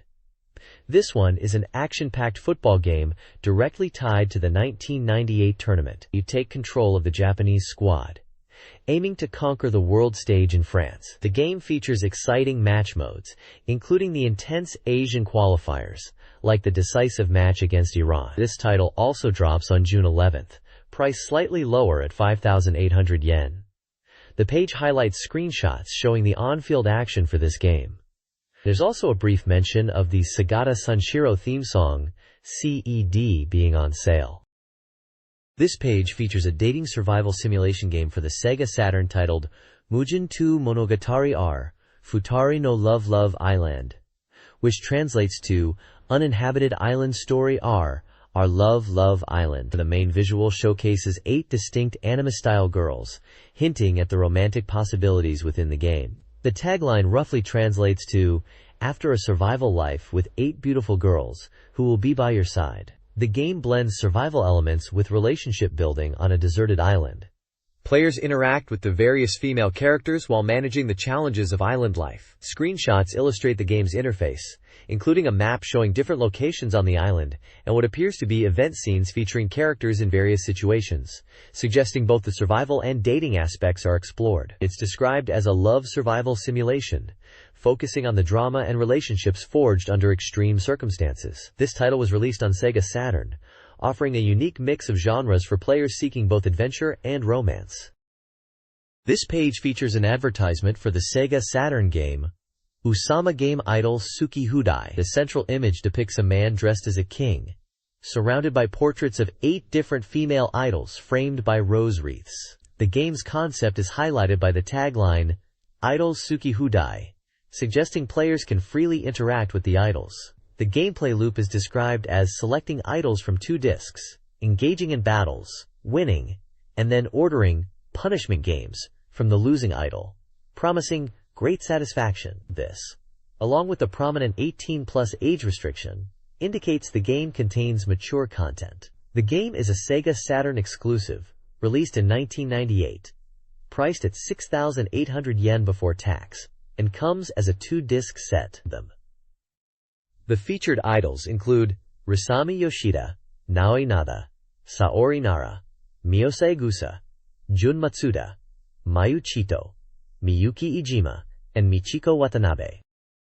This page is an advertisement for Yogi Animation Gakuen, a school specializing in animation, manga, voice acting, games, and other media arts. They promote themselves as offering good and cheap education, with an impressive 98.74% job placement and debut rate among their 1997 graduates. The annual tuition is listed at 650,000 yen, and there are multiple campuses across Japan, including Tokyo, Osaka, Nagoya, and Fukuoka. Prospective students can request a free information guide and attend free trial lessons or information sessions. The ad also mentions a special free audition for new voice acting talent. Prominently featured is artwork and promotion for the anime Gangurla, which began broadcasting in 1998 and is described as the great work exceeding that Macross. This page is an advertisement for the Baroque World Guidance Book, a comprehensive guide expanding upon the universe of the dark and enigmatic game Baroque. The book is described as an enchanting setting collection entrusted to the reader. It delves deep into the game's world, featuring exquisite details on the three-dimensional figures, captivating artwork of grotesque forms, and an insightful novel exploring the story's depths. Interviews with the creators are also included to broaden understanding of Baroque's intricate design. Furthermore, the book incorporates a refined and republished version of the popular Baroque prequel story previously serialized in SEGA Saturn magazine. The page indicates the book is B5 size, 128 pages long, with an estimated price of 2,200 yen, and scheduled for release in early June. A quote from Ecclesiastes is prominently displayed, reflecting the game's thematic elements. The page is visually supported by various pieces of concept art and illustrations of creatures and characters from the game. Publisher information is provided at the bottom. This page presents two official strategy guidebooks for popular SEGA Saturn simulation, RPGs. The top section features the guide for Dragon Force 2. This official exclusive strategy guide, priced at 1,200 yen for 144 of 5 pages, offers a complete walkthrough for the game. It thoroughly covers the intricate battle system, including formations, unit types, and special moves, as well as domestic commands like managing personnel and searching. The guide also details events specific to each character and provides comprehensive data such as full character and item lists and item synthesis methods. It is currently popular and on sale. The bottom section showcases the official guide for Shining Force 2, Scenario 2, Targeted Child. This guide, costing 1,100 yen for 144 A5 pages and including a slipcase, is designed to be data-heavy. It provides essential map data all the way to the final stage, information on hidden item locations, and introductions to the enemies you'll encounter. It compiles the information users need most for this simulation, RPG. This guide is also popular and available now. SoftBank is listed as the publisher for both guides. This page features an epic advertisement for the legendary vertically scrolling shooter, Radiant Silvergun, for the SEGA Saturn. The striking image showcases the game's distinct playership soaring through a dramatic, cloud-filled sky, with another enemy vessel visible in the background, set against the ominous tagline, 7 hours until humanity is annihilated. It prominently displays the release date, the 23rd of July, 1998, July 23, 1998, and the price, 5,800 yen without tax. This game, developed by Treasure and published by Especially, is a highly regarded title known for its complex weapon system, chaining mechanics, and challenging gameplay. The page also details a pre-order campaign. All pre-order customers receive a second single CD by Hitoshi Sakimoto. And there's a lottery drawing for one winner to receive an arcade board set plus control box. The campaign runs from May 29th to July 22nd. Additionally, there's mention of a workshop event on June 6th at G-Model Jimbocho called the Radiant Silvergun Workshop, suggesting a chance to learn advanced techniques. This ad effectively builds hype for a game that is considered a Saturn masterpiece. This page features the popular Reader Submissions, Aim for Submission King, weekly bulletin board section, where readers share their thoughts, anecdotes, and artwork. The submissions cover a wide range of topics, from emotional reflections on a picture book and personal weaknesses, to observations about bathroom mold and weather, and even forgetting funny story ideas. The administrator interacts with the readers, offering congratulations, suggesting solutions, like for the Rain Man, and engaging with their quirky ideas. The page includes illustrations submitted by readers. One depicts characters from the shoot-'em-up Thunder Force V in a quiz format. Another features knights from Nights into Dreams. Alongside the creature Tansu, there's also a humorous parody concept for a Knights sequel called Pants Panic Team, focusing on the main character's hypothetical underwear. The section also touches upon broader topics, like finding university life boring after the initial excitement and searching for purpose, and the administrator congratulates the reader who got into university. Finally, the administrator teases the impending reveal of Sega's new hardware, the Dreamcast, linking it back to the previous page's focus on future hardware, and encourages readers to continue sending in their opinions on it. The section wraps up with a characteristic sign-off. This page is packed with reader submissions, a vibrant part of the magazine.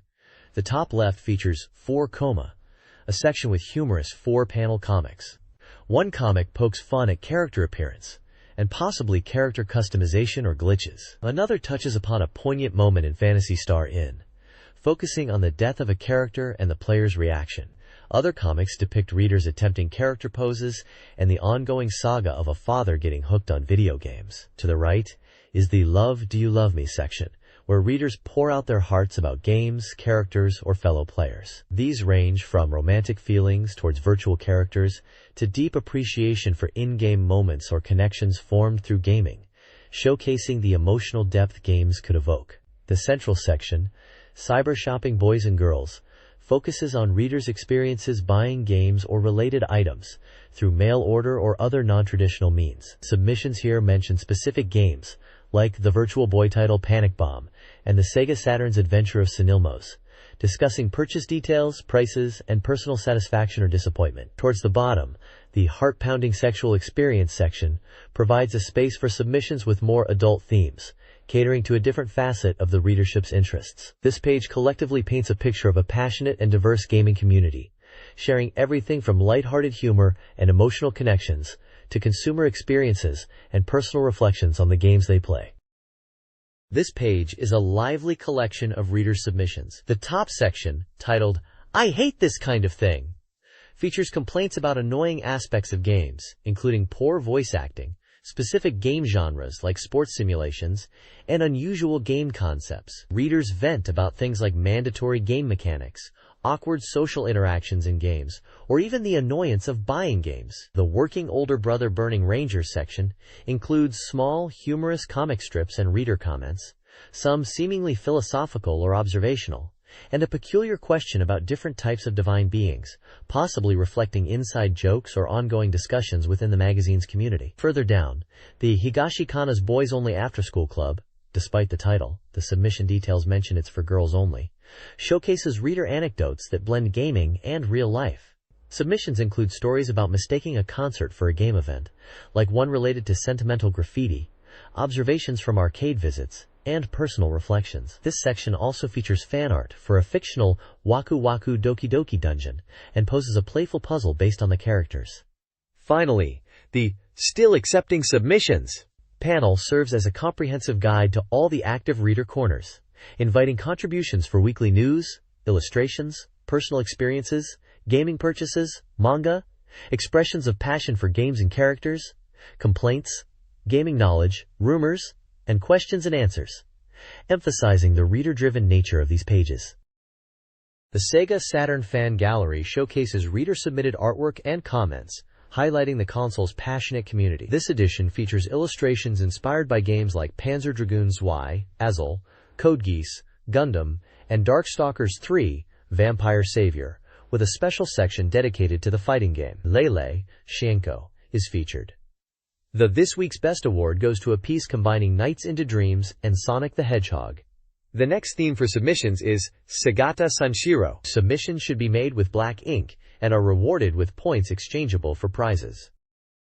This page announces the release of the first SEGA Saturn Magazine MOOC, a strategy guide for the fighting game Cyberbots, Full Metal Madness. This comprehensive guide was crafted over 3 months by a dedicated 2D fighting game expert. It promises full coverage of both player versus player and player versus CPU battles, packed with detailed data, including extensive information on devastating combos, from simple moves to complex chains. The MOOC is presented by the same team behind the SEGA Saturn version of Cyberbots, and features exclusive, newly drawn illustrations and previously unseen secret materials from the Capcom staff, making it a must-have for fans. The guide is 160 pages long, in a 5 size, and is priced at 1,500 yen.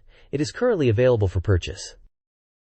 This page is dedicated to the first Satamaga Cup tournament for the game J.League Pro Soccer Club Wo Tsukuru 2, titled Aim for the Strongest Club. It highlights the excitement surrounding the tournament, coinciding with World Cup fever. The main tournament features 32 clubs that advanced from preliminaries, divided into 2 groups, A and B. Matches are played over 2 legs, with the winner determined by aggregate score, where away goals count double.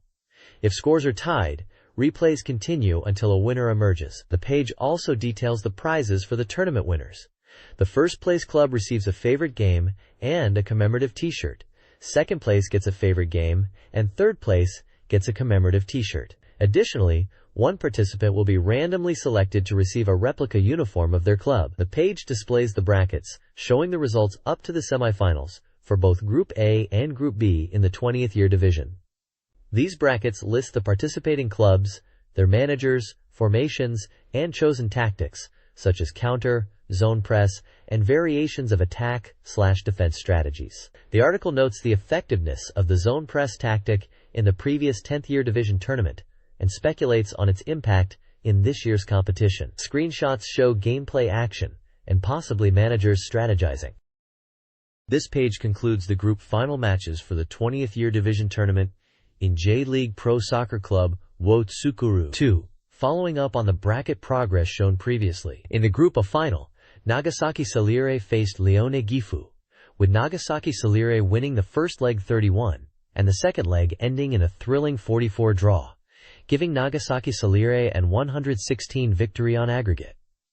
Meanwhile, the Group B final saw Cielo Sakurai take on Shinjuku Cielo. Cielo Sakurai secured a solid 20 win in the first leg, and a 22 draw in the second leg was enough to give them a dominant 62 aggregate win. The overview section highlights the intense competition in this division, noting how closely matched the teams were. It seems teamwork and coordination were key factors in determining the victors. The page also features a contest asking readers to predict which of the two group winners, Nagasaki Salire or Cielo Sakurai, will be crowned the overall champion.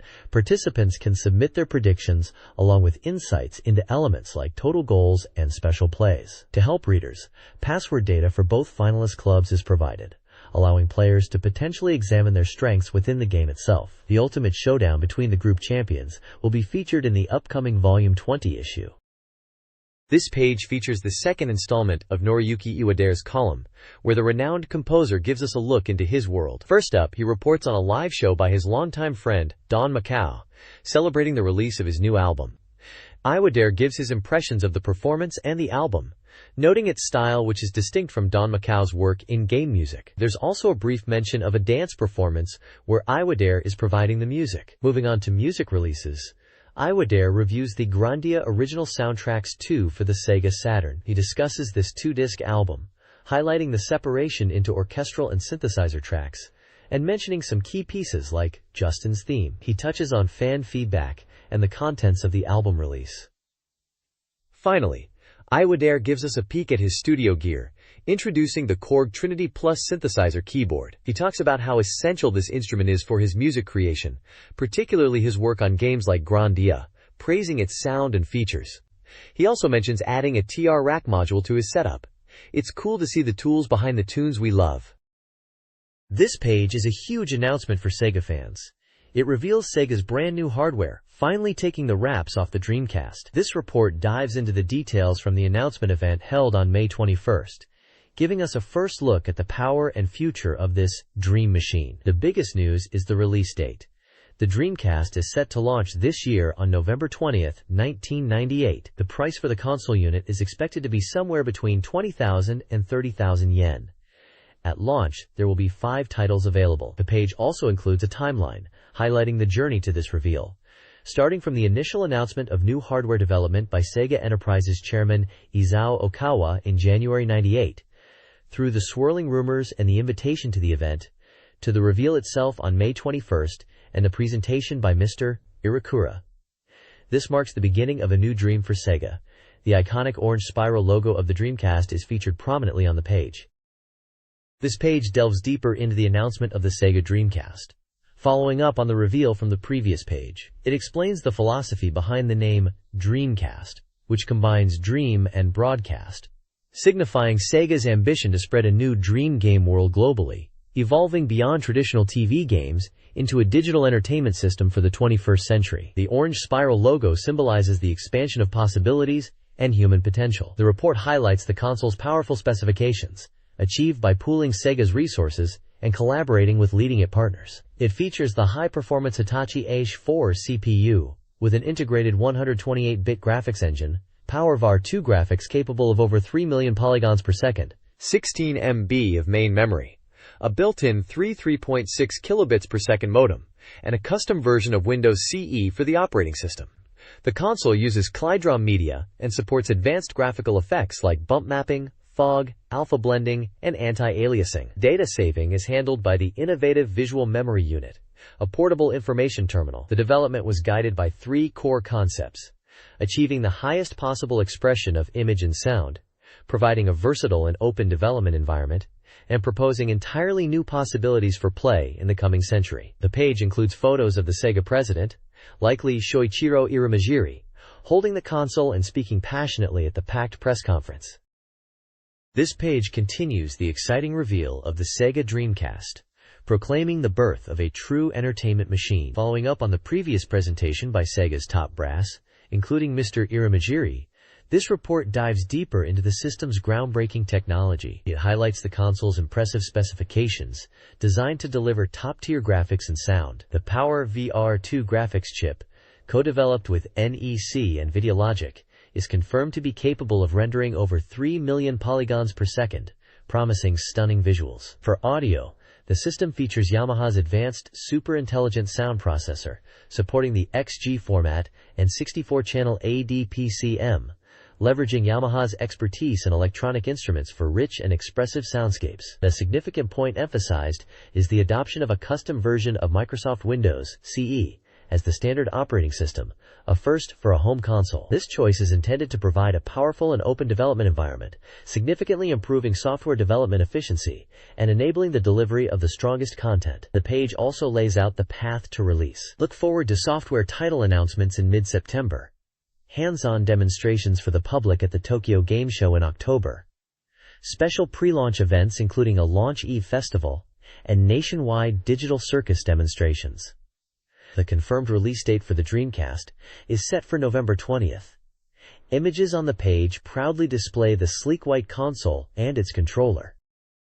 This page continues the exciting reveal of the Dreamcast, delving into the cutting-edge technology powering Sega's new console. It highlights the system's development as a collaboration, bringing together the expertise of top makers like Hitachi, NEC, Yamaha, and Microsoft, aiming for a launch price point of 20,000 to 30,000 yen, while packing advanced specs suitable for the next generation. The surprisingly compact size is also noted as a key feature. A major focus is the graphics engine, featuring the Power VR2 chip, co-developed with Videologic and NEC. This dedicated hardware is described as achieving incredible rendering performance, capable of processing at least 3 million polygons and 200 million pixels per second. Key advanced features include trilinear filtering, bump mapping, and VQ texture compression. VQ compression is highlighted as an original PowerJu technique that significantly reduces texture data size, allowing for more complex visuals without needing excessively large or expensive memory, embodying Power's goal of low-cost, high-performance. The system also boasts ample memory with 2 units of 64 MB, 8 MB SDRAM. The page includes a photo of the compact Dreamcast console and a close-up of the powerful PowerVR chip itself, reinforcing the technical prowess discussed. The presentation by Sega executives and partners is also pictured, underscoring the collaborative effort behind this powerful hypermedia box. The next page dives into the core components powering the Dreamcast, following up on the graphics discussion. It focuses on the Hitachi S4 CPU, the brain of the system. This powerful 32-bit RISC processor boasts an impressive 360 MIPS performance, a significant leap over competing consoles like the Saturn and PlayStation. The page highlights its dedicated 128-bit matrix unit, acting as a potent graphics engine capable of 1.4 GFLOPS for floating-point operations and processing millions of polygons per second, working in conjunction with the PowerVR chip discussed previously. A photo of the S4 chip itself is prominently featured. Next, the page covers the operating system, powered by a customized version of Microsoft Windows CE. This is a departure from traditional console OS, offering a robust environment for developers. It supports key APIs from the DirectX suite, including Direct 3D for graphics, Direct Sound for audio, and Direct Play for networking, making game development more accessible and allowing programmers to harness the hardware's capabilities more effectively. The lightweight CE is tailored to maximize the S4's potential. A picture of Bill Gates presenting is included. Finally, the sound processing is detailed, handled by Yamaha's super intelligent sound processor, Utilizing ADPCM, this hardware features a 32-bit RISC core and can manage a massive 384 sound sources simultaneously, outputting up to 64 channels. This powerful sound hardware is designed to provide rich and immersive audio experiences. The Dreamcast, featuring 4 controller ports, significantly expanded multiplayer capabilities. Its compact design includes essential connectors, notably a built-in modem port for standard phone line connectivity, simplifying online gaming for users. This integration was a critical advancement, making online play more accessible, especially in Japan. Modem supports versus 0.34, versus 0.42, and MNP5 for reliable data transfer, enabling diverse online game genres. The system's CD-ROM drive, rated up to 12x speed, likely uses CAV technology, varying its speed based on disk position to optimize data access. The Dreamcast's focus on online gaming, previously a PC domain, is highlighted through images of online gameplay. This page continues the deep dive into the Dreamcast hardware, focusing on the controller and the innovative visual memory unit, VMU. The controller is described as an evolution of the Sega Saturn's design, featuring improved ergonomics and feel. Notable changes include analog L/R triggers and a switch from 6 face buttons to 4, reflecting a shift in gaming focus. A key feature is the 2 slots on the top, primarily for expansion devices like the visual memory unit. The visual memory unit is presented as more than just a memory card. It's a portable information terminal, PDA, with an LCD screen and controls. It can manage save data independently, play minigames, and connect with other VMUs for data exchange, similar to portable gaming devices of the era. This allows for unique interactions, like raising characters on the VMU and then using them in the main game. The text highlights the potential for adding online communication elements via the VMU. The specs for the VMU are listed, detailing its CPU, memory, and screen size. It's powered by button cell batteries and includes an auto-off function. Also featured is Atsumete Godzilla, a portable LCD game designed to run on the VMU, set to release ahead of the Dreamcast console. This game involves raising monsters, battling them by connecting VMUs, and evolving them by absorbing opponents' Drina, featuring monsters from the Godzilla series. The page includes pixel art images related to this game.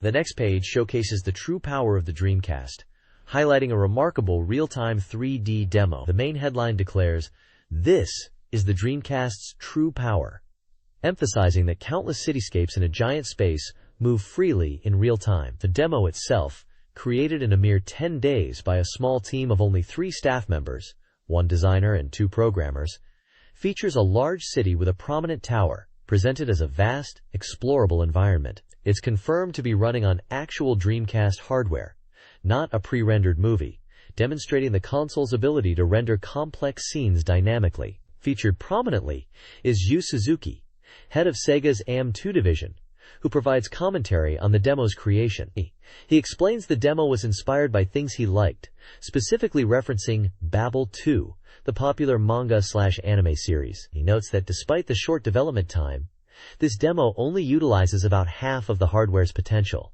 hinting at even greater capabilities. The commentary section titled, "Only 10 days, 3 staff members, and you can make this much," underscores the efficiency and power of the development environment. The demo serves as a powerful demonstration of the Dreamcast's graphical prowess and potential for creating vast, interactive worlds.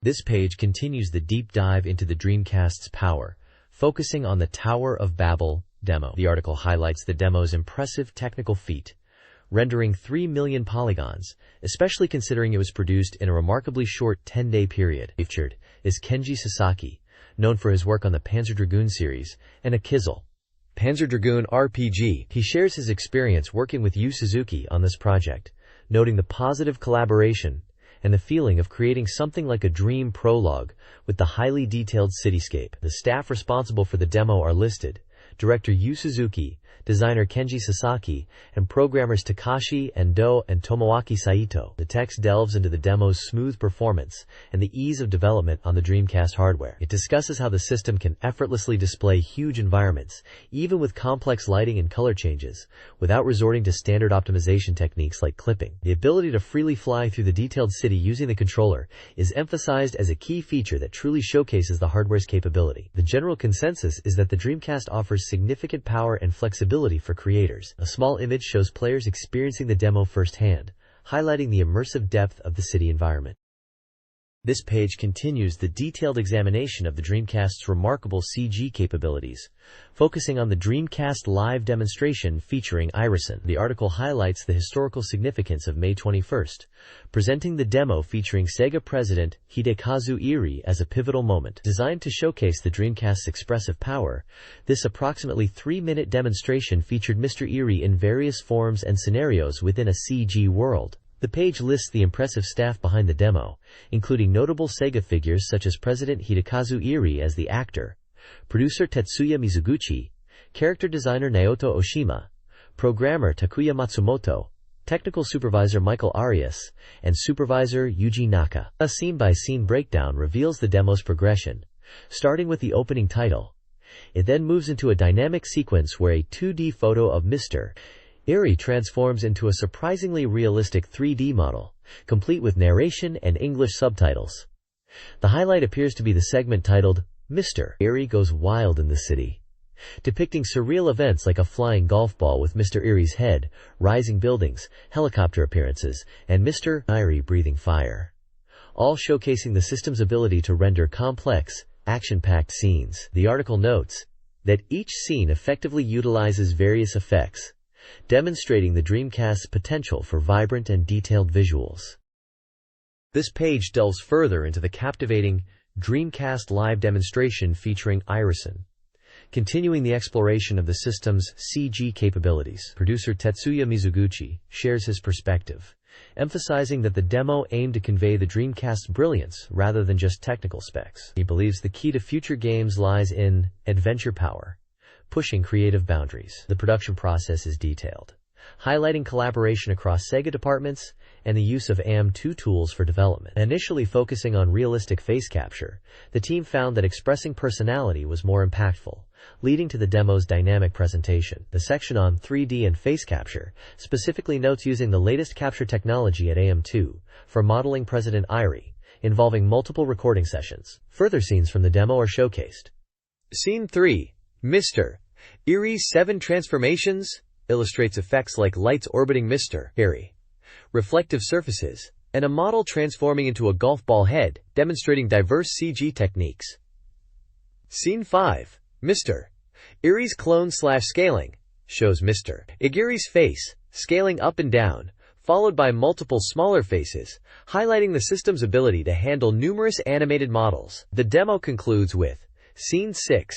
Ending Rocket Mr. Iri, featuring a screen with Mr. Iri's face and the text, Sega will change for the better, followed by a humorous shot of him laughing as fire blasts from below, ending the unique showcase of the Dreamcast's expressive potential. This page features a special interview with key members of Sonic Team about their initial experiences with the Dreamcast hardware, following a demo they put together. Yuji Naka, Naoto Oshima, and Takuya Sugimoto discuss the development environment and the system's capabilities. They express excitement about the ease of development and the ability to achieve graphical results, such as detailed texture expression, that were not possible on the Sega Saturn. Despite a very short production timeline for their demo, they were impressed by the level of quality they could achieve. Sonic Team, renowned for hits like Sonic the Hedgehog, Nights into Dreams, and Burning Rangers, indicates they are already looking ahead to new projects on the Dreamcast, with Oshima specifically mentioning a desire to create games with a similar feel to Burning Rangers. Portraits of the interviewees and images showing 3D modeling of the Sonic character are displayed, illustrating the team's work on the new hardware. Their collective comments reflect high hopes and enthusiasm for the Dreamcast's potential. This page dives deep into verifying the amazing CG capabilities of the Dreamcast, proclaiming it achieves workstation-class performance with ease. It focuses on a CG demo powered by the Power VR2 graphics engine, highlighting its impressive visual processing, which surpasses not only previous game consoles, but also current CG industry standards. The article breaks down several advanced CG techniques the Dreamcast can handle, including bump mapping for surface detail, fog effects, alpha blending for transparency, MIP mapping for texture detail at different distances, trilinear filtering for smooth textures, anti-aliasing to smooth jagged edges, environment mapping to reflect surroundings, and specular effects for realistic highlights on surfaces. The demo shown utilizes these effects subtly to create incredibly realistic visuals, such as the detailed CG faces displayed, including one with a golden, reflective surface. The article notes that achieving these effects previously required significant effort on older hardware. A photograph shows Naoto Oshima from Sonic Team demonstrating the demo, reinforcing the connection to their work. The overall assessment concludes that the showcased visuals are just a glimpse of the Dreamcast's full potential, signifying a new era for Sega and game visuals. This page highlights the strong international support for the Dreamcast, emphasizing that soft makers aren't exclusive to Japan. It introduces 5 key overseas developers partnering with Sega: Appaloosa Interactive Corporation, Argonaut Software Limited, Bizarre Creations, Red Lemon Studios Limited, and No Cliché. The article delves into Appaloosa and Argonaut, showcasing their excitement. Appaloosa sees Dreamcast as a machine for sharing dreams, working on expansive action-adventure titles aiming to reach a wide audience, including young players and women. They note a synergy with Sega's determined approach. Argonaut, known for both software and hardware development, and their work on the chip for Lylat Wars, Star Fox 64 on 64, is developing shooting games pushing beyond arcade standards. They express confidence in their 3D technology and believe the Dreamcast will allow them to create truly innovative game designs. Both companies are eager to help Sega succeed internationally with the new console. Screenshots feature games resembling Appaloosa's Echo the Dolphin series and Argonaut's Croc, Legend of the Gobos, and possibly Sky Target. A photo shows representatives from the overseas developers alongside Sega staff, underscoring the collaboration. The overall sentiment is that these partnerships are crucial for bringing diverse and technically advanced games to the Dreamcast, demonstrating the console's global ambition and capabilities. Several international developers are creating games for the Dreamcast. Bizarre Creations, known for racing games, is developing a free-roaming racing title with high-end graphics and sound. Red Lemon Studios Limited, a young team, is working on a 3D action-adventure game inspired by Doom, utilizing motion capture. No Cliché is building a 3D engine with user-friendly tools for special effects, planning youth-oriented action and horror adventure games similar to Alone in the Dark. These developers are optimistic about the Dreamcast's technology and see it as a platform to realize their creative visions, contributing to a diverse software library for the console. The next page dives into the thoughts of the software developers themselves regarding the Dreamcast. A survey reveals overwhelmingly high interest in the new console, with 84% of developers expressing either high or very high interest. When asked about their expectations on a 5-point scale, the results show a significant leaning towards the higher end, with levels 4 and 5 accounting for 60% of the responses, suggesting solid optimism within the industry. Reasons cited for this optimism include the hardware specifications and the potential for new game genres. However, concerns were also voiced, stemming from Sega's past performance and issues with distribution. Regarding market penetration, opinions are divided, with a large portion predicting the Dreamcast will perform about as well as the Saturn, while others hope it can challenge PlayStation's dominance. When directly asked about beating PlayStation, the majority feel Sony's lead will remain unchanged, although a notable percentage believe Dreamcast can compete equally. Developer activity is strong, with many companies either considering or having decided on developing titles. While specific release timelines are often uncertain, the planned software lineup leans heavily towards action, adventure, RPGs, and simulation games, indicating a diverse range of experiences are in the works for the Dreamcast. The page also includes candid feedback from developers, touching on topics from marketing strategy to the console's name and the importance of third-party support. A survey of software developers highlights key factors for the Dreamcast's success: affordable hardware, high-quality original games, strong distribution, and effective advertising. Developers not yet committed to the platform requested comprehensive hardware and development support. Necessary Dreamcast features identified include the modem, 62%, age rating features, 63%, high-speed CD access, 76%, and 64 voice sound, 61%. The visual memory unit was less consistently viewed as necessary, 48%. Regarding the Sega Saturn, opinions are divided, with the largest group favoring continued sales alongside the Dreamcast. Developers emphasized the importance of original content and urged Sega to understand the market dynamics. The survey concluded with appreciation for the participating software companies. This page features interviews with prominent game developers about the Dreamcast. Uji Hiroi, the representative of Red Entertainment, shares his thoughts, emphasizing the potential for new dreams with the new hardware and the expansion of expressive possibilities. He highlights the importance of the market embracing these new possibilities and mentions his company's work, known for titles like Sakura Wars. Yoshiki Okamoto, managing director and head of development at Capcom, also weighs in. He believes the lineup of games is more important than just the raw specifications. He notes the larger RAM capacity is beneficial for Capcom, especially for potentially bringing successful arcade titles over, much like they did with games like Street Fighter on the Saturn. Okamoto confirms Capcom is working on Dreamcast games and is developing a sequel to a zombie shooting game, a clear hint towards the Resident Evil series, despite a joking reference to House of the Dead. The focus is on creating engaging games for the new platform. This page continues the series on developers' dreams for the Dreamcast, featuring interviews with Sega AM3's Chuichiro Kawara and Sega AM Sound's Takenobu Mitsuyoshi. Chuichiro Kawara discusses the importance of a developer's love when porting games to the new platform. He highlights the need for robust infrastructure, particularly for communication features crucial for titles like Virtual On, a screenshot of which is shown. He notes that while the modem is included, the current communication environment presents challenges for real-time data transmission needed for competitive play. A separate section elaborates on this, emphasizing that improved infrastructure is necessary for realizing gameplay styles like team battles and survival modes. Takenobu Mitsuyoshi shares his excitement about the Dreamcast's sound capabilities, feeling it opens up new possibilities for more concrete and imaginative game design, contrasting it with previous more abstract concepts. He mentions his background in arcade development and participation in home console projects, referencing his involvement with the sound of Burning Rangers as an example of unique approaches. He expresses his desire to contribute to the console side. This page covers the highly anticipated official announcement of D2 for the Sega Dreamcast, which took place at the world's premium show on May 23. Following mysterious advertisements that kept the compatible hardware under wraps, finally revealing the game was coming to Sega's new machine, the Dreamcast, generated significant excitement and speculation. The page highlights the grand scale of the event, emphasizing that 10,000 people were present and shook by the reveal.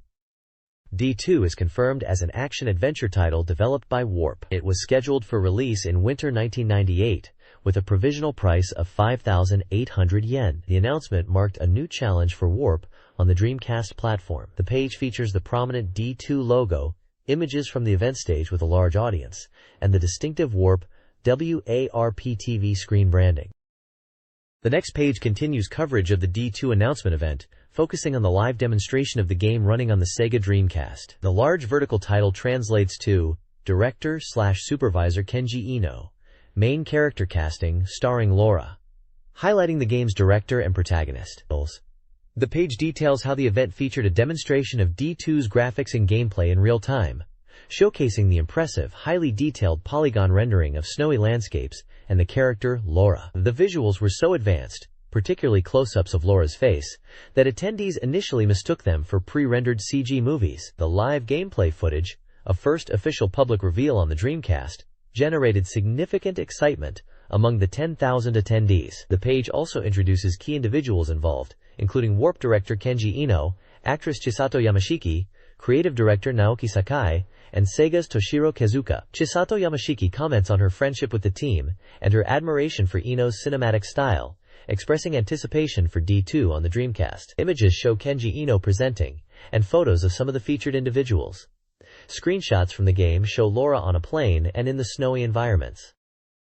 This page continues the coverage of the D2 announcement event, revealing more details about the presentation and attendee reactions. Beyond the impressive Dreamcast demo, the event featured a live performance of the game's theme music by a trio, creating a tense atmosphere. Kenji Ino held talk sessions, sharing insights into the inspiration and production of D2, while Sega president Irimajiri also showed his support. A live internet broadcast allowed real-time interaction with viewers. Scholar and writer Hidetoshi Fuse commented on the game, contrasting D2's approach of using natural white snow visuals with Ino's previous real sound, and viewed it as a challenge to both technology and the beauty of nature. Talent Emiko Furukawa expressed her awe at seeing D2 running, stating the visuals, particularly the snow mountains and character details like expressions and finger movements, were so realistic they seemed like live-action footage. She found the game surprisingly accessible despite its depth and is eager for its release. The event saw a massive turnout, with over 5,000 people gathering, highlighting the high anticipation for D2. Attendees shared their excitement, praising the graphics, the potential for network features, and the overall scale of the presentation, with some comparing the visual fidelity to games like Resident Evil. Merchandise, including the D2 Sketches book featuring Kenji Ino's illustrations and music notes, was also available. This page focuses on the D2 announcement event, highlighting a special guest performance and a game analyst's perspective. Famed singer Hideki Saijo took the stage, performing his classic hit Kizu Darake no Laura, Scars of Laura, and a new song, 2R Kara Hajimeyu, explicitly linking them to the character Laura featured in the D2 game. His appearance was a surprise highlight of the show. Game analyst Kazuhisa Hirabayashi shares his impressions. He notes that D2 is still in an early development stage, estimated at only 20% complete, based on the visuals shown. While acknowledging the impressive snow mountain graphics, he questions the combination of free 3D movement and fixed-view target shooting, wondering how the game will resolve this potential system contradiction. Hirabayashi praises Kenji Ino's unique style and presentation, stating that the large-scale event and dramatic flair, such as the snow falling at the show's conclusion, are part of what makes Ino's work and events so engaging, attracting a dedicated user base. This page features key visuals for D2, prominently displaying the D2 Side A logo and showcasing character portraits, including a close-up of the virtual actress Laura and a shot of a male character. The text introduces D2 as Warp's project and Laura's third starring title, following D and Enemy Zero. It explains that the game is structured in two main parts: a movie section that tells the story, and a core 3D action gameplay section. The article invites readers to look at the release movie stills, to imagine a new side to Laura's performance. Crucially, the text provides a detailed account of D2's challenging development history. It was initially planned for the M2 console as the 3DO's successor, but faced a factual development freeze after the M2's cancellation. Development only resumed when the platform was confirmed for Sega's new hardware. The article highlights that this wasn't a simple transition. Warp completely rebuilt the story, worldview, and even Laura's role from scratch when they moved to the new hardware. According to Kenji Ino, the M2 version and the final version for Sega's hardware are essentially different works, with only a single main theme song, and the opening airplane crash scene carrying over from the M2 iteration. This reveals a truly dramatic journey for the game's creation. This page continues the coverage of D2, focusing on the game's dramatic opening sequence. The images and text depict the initial setting, a seemingly ordinary passenger plane filled with people. We see the game's protagonist, Laura, present among the passengers, her appearance noted as being different from her previous roles. A younger girl with a curious expression is also highlighted, suggesting she is another key character, although the identities and roles of other passengers are still unclear. The text emphasizes the initial atmosphere of peace and relaxation within the cabin, as the flight proceeds smoothly and in-flight service begins. However, this tranquility is abruptly contrasted by a large red heading that declares the peace existed only until they were caught up in that misfortune. This is followed by a description of the impending disaster, the plane crashing into the frozen landscape of Canada. The article dramatically concludes by stating that at this peaceful moment, no one on board knows about the severe fate that awaits them after the crash. The page effectively uses the visuals and text to build tension and anticipation for the events that will unfold after this catastrophic beginning in D2. This page shifts focus from D2's dramatic opening to its core gameplay. Titled Side B Game Part, the article presents the first look at the real-time action segments following the plane crash. The main image showcases the protagonist, Laura, rendered in 3Ds, set against a vast, snowy mountain backdrop. The screenshots below provide a glimpse of the game world, featuring structures like a ski lift and buildings within the harsh, snow-covered landscape. The text explains that unlike the previous game, which relied heavily on pre-rendered sequences, D2 adopts a real-time 3D action format. Players can freely control Laura within the polygonal world, engaging in activities such as walking, running, shooting, solving puzzles, and battling enemies. The article praises the game's impressive graphical detail and expression, particularly highlighting the high resolution of 640 by 480 pixels for rendering objects from foreground to background without texture degradation. It notes that the visual presentation utilizes techniques and expressions not commonly seen in previous console games, making it a significant leap in graphical fidelity for the time. This shift to real-time 3D action in a detailed environment is presented as a major feature of D2.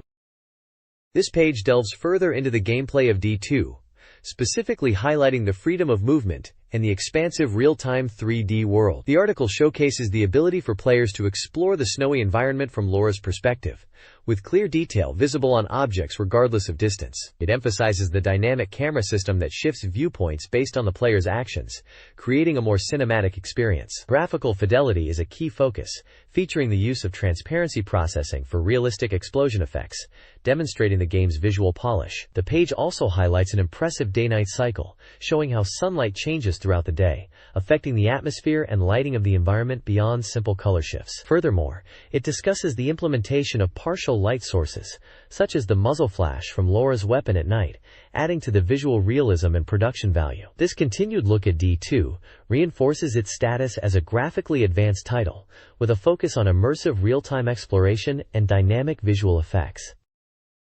This page features a special interview with Kenji Ino, the visionary behind Warp. He discusses the development of D2, explaining the decision to shift the project to Sega's new hardware, the Dreamcast, after the cancellation of the M2 version of D's Diner. Ino highlights the team's strong desire to create a game rendered entirely in real-time 3D, aiming to build a real world where players could freely explore and interact with dynamic environments, like walking to distant trees or seeing realistic light changes throughout the day. He emphatically states that the Dreamcast was the only machine capable of realizing this dream for D2, praising its ability to handle complex 3D rendering, transparency, and lighting effects.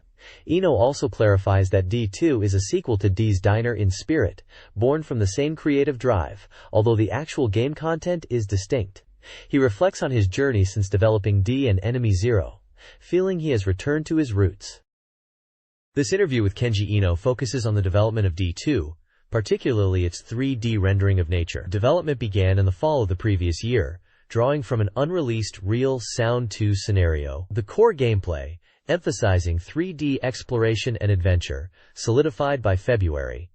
Ino found the process of refining the game's settings and story rewarding. A central element is the 3-year effort to realistically depict snowy mountains. To achieve this, the Warp staff traveled to New Zealand, Alaska, and Finland, utilizing helicopters to experience the environments firsthand. These experiences significantly influenced D2's visual direction, aiming to convey the feel of snow and air. The article also contrasts D2 with D's Diner, Ino's 1995 interactive movie game, highlighting the shift from a confined, fixed-point environment to D2's expansive 3D world.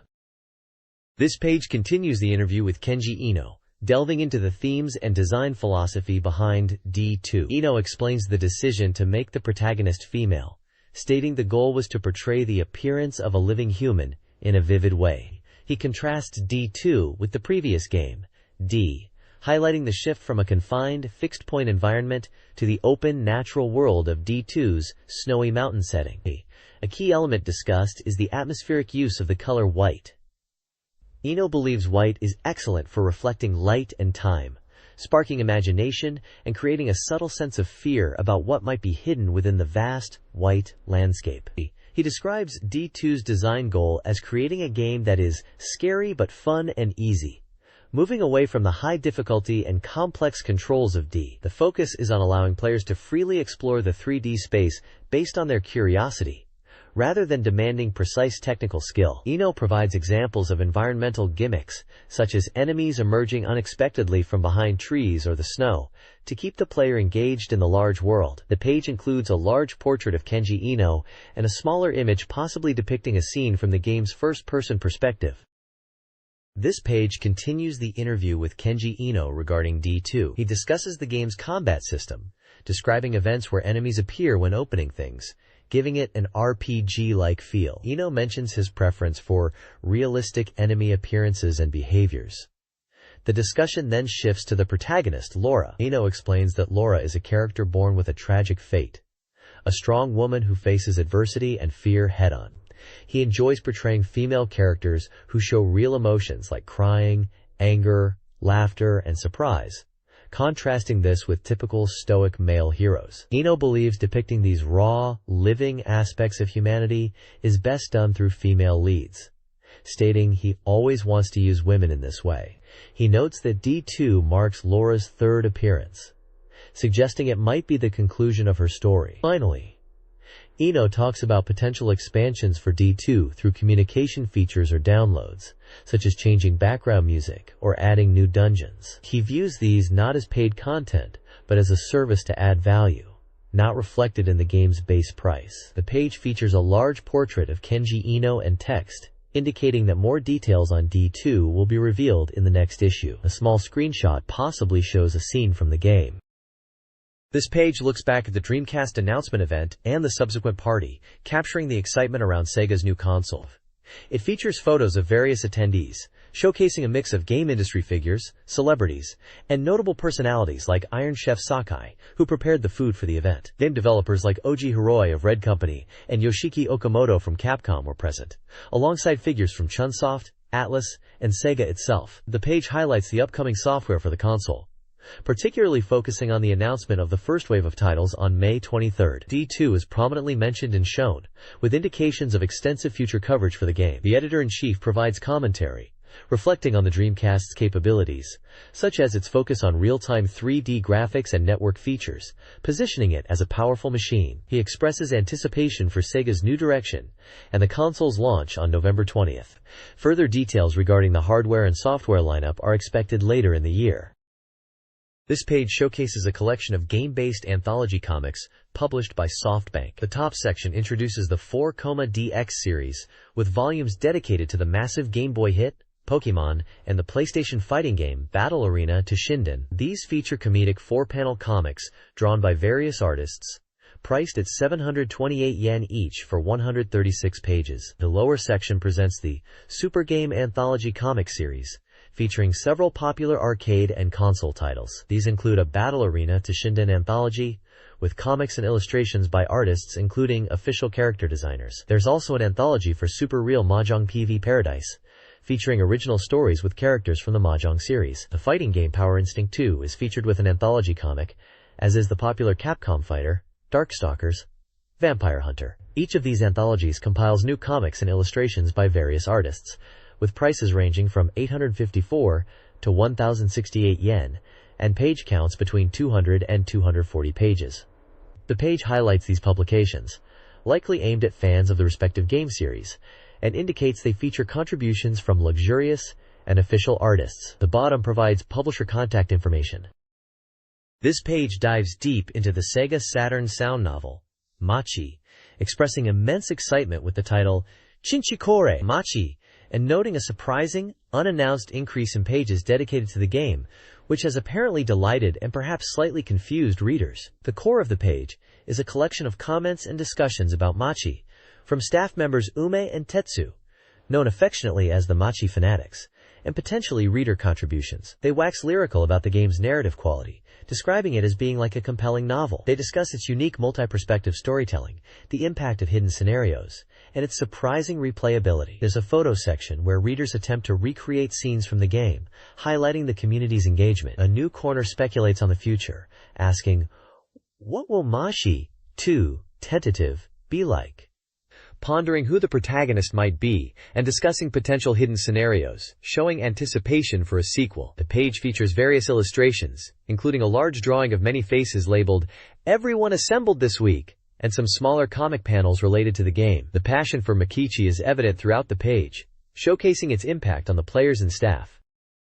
This page presents the Gallery Dogenzaka Special, a feature dedicated to reader submissions centered around the game Machi. Titled as a special episode, featuring submissions from Nansei Mushi, a character from the game himself, It includes fan art and commentary from staff members Ume and Tetsu. The page displays illustrations from various contributors across different prefectures, each sparking a discussion between Ume and Tetsu about specific Machi characters or plot points, like the Nanamekai members, the Kurokawa scene, or the character Koroichi. The comments reflect the player's deep engagement with the game's narrative and characters. A notable section highlights the character Shiori, Yukino Satsuki in the game, revealing that she is voiced by real-life voice actor Asou Shiori. Her profile lists various anime voice credits, connecting the game character to a known industry figure, which likely excited fans. The page also includes a "This Week's Tip" warning about computer viruses and malicious programs, advising caution when downloading files, and mentions a Machi bulletin board or forum with topics like discussing characters, locations, and recreating game scenes, illustrating the vibrant community around the game. This page features a comic strip titled Introduction to the Study of HANA Saturn Humans, the 24th installment. It humorously explores the classic conflict between school studying and playing video games from different perspectives. One side depicts a child enthusiastically shouting classic robot anime attack names like Pailderon and Mazinger Go, seemingly engrossed in a game or show. The other side shows a child arguing with an adult, claiming that games are a valid form of study. The child cites historical knowledge gained from games, specifically mentioning the Earth Federation's victory over Zeon in the One-Year War, a key event from the Gundam universe, which was heavily featured in Super Robot Wars titles on the SEGA Saturn. The adult initially dismisses this, but the child counters that traditional school subjects can also seem useless in society.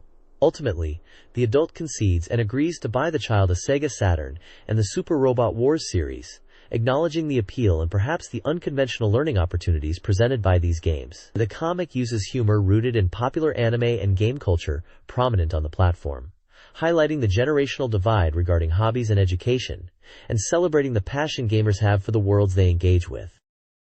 This page presents 3 articles. Fumio Kurokawa's Ambiguous details the decline of a restaurant, initially thriving due to a skilled chef and popular bentos, that suffered from mismanagement and staff turnover. The owner's shift from a hands-off approach to micromanagement led to declining quality and key staff departures, culminating in renovations for a planned autumn reopening. Toyohiko Yoshida's Ikebukuro Sera's Virtua Crash recounts his experiences playing Fighting Vipers 2 and Virtua Fighter in arcades.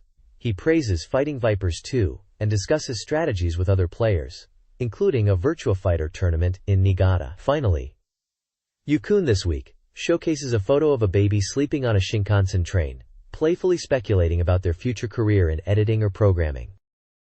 Stories of Boys and Girls at the End of the 20th Century, Cosplay Junkies, published June 12, 1998, focuses on 18-year-old Marie's story. Feeling isolated and struggling with family issues, Marie found solace in anime and cosplay. Attending events tied to series like Sailor Moon and Sakura Wars provided a sense of belonging. She mentions voice actors from games like Sakura Wars, popular on the Saturn console. Cosplay allowed her to escape her ordinary life, connect with others, and eventually led her to prioritize her passion, even quitting school. The article highlights cosplay as an escape and a means to forge connections.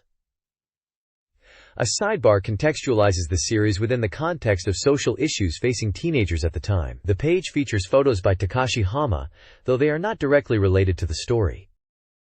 This page is the debut issue of the weekly supplement Saturn Times, from June 12, 1998. It jumps right into diverse topics relevant to the Saturn gaming scene and its culture. One column muses on the relationship between a manga artist's original work and their fan-made doujinshi, considering popularity trends. Another fascinating piece highlights the unexpected cultural impact of the anime revolutionary girl Utena, noting its significant popularity among adult video actresses, even outpacing game trends, and touches on the general age range of these actresses. There's a feature titled Game Girls, profiling Hitomi Yazawa from Koei's public relations department, discussing her career journey from childhood gamer to industry professional, and advocating for more women in game development. The Electronic Game Fool section dives into the game Grandia, offering player tips and strategy advice for its combat and equipment, accompanied by a humorous illustration of the character Gadwin.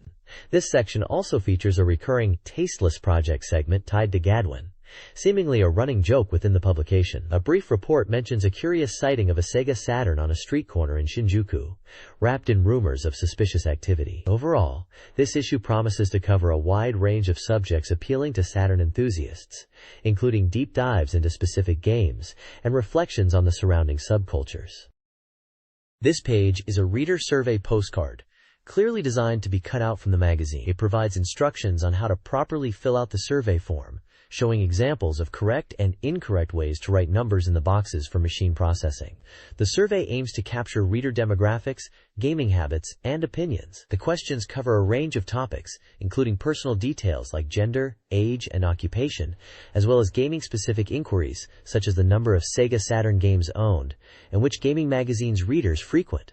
It also probes reader interest in upcoming hardware like the Dreamcast, asking what features they anticipate most. A key part of the survey asks for feedback on the current issue, specifically which articles from a provided list, Table 1, readers found most and least interesting. Finally, it asks readers to select hardware they plan to purchase from a hardware list, Table 2, and software they wish to buy in the future from a massive software list, Table 3.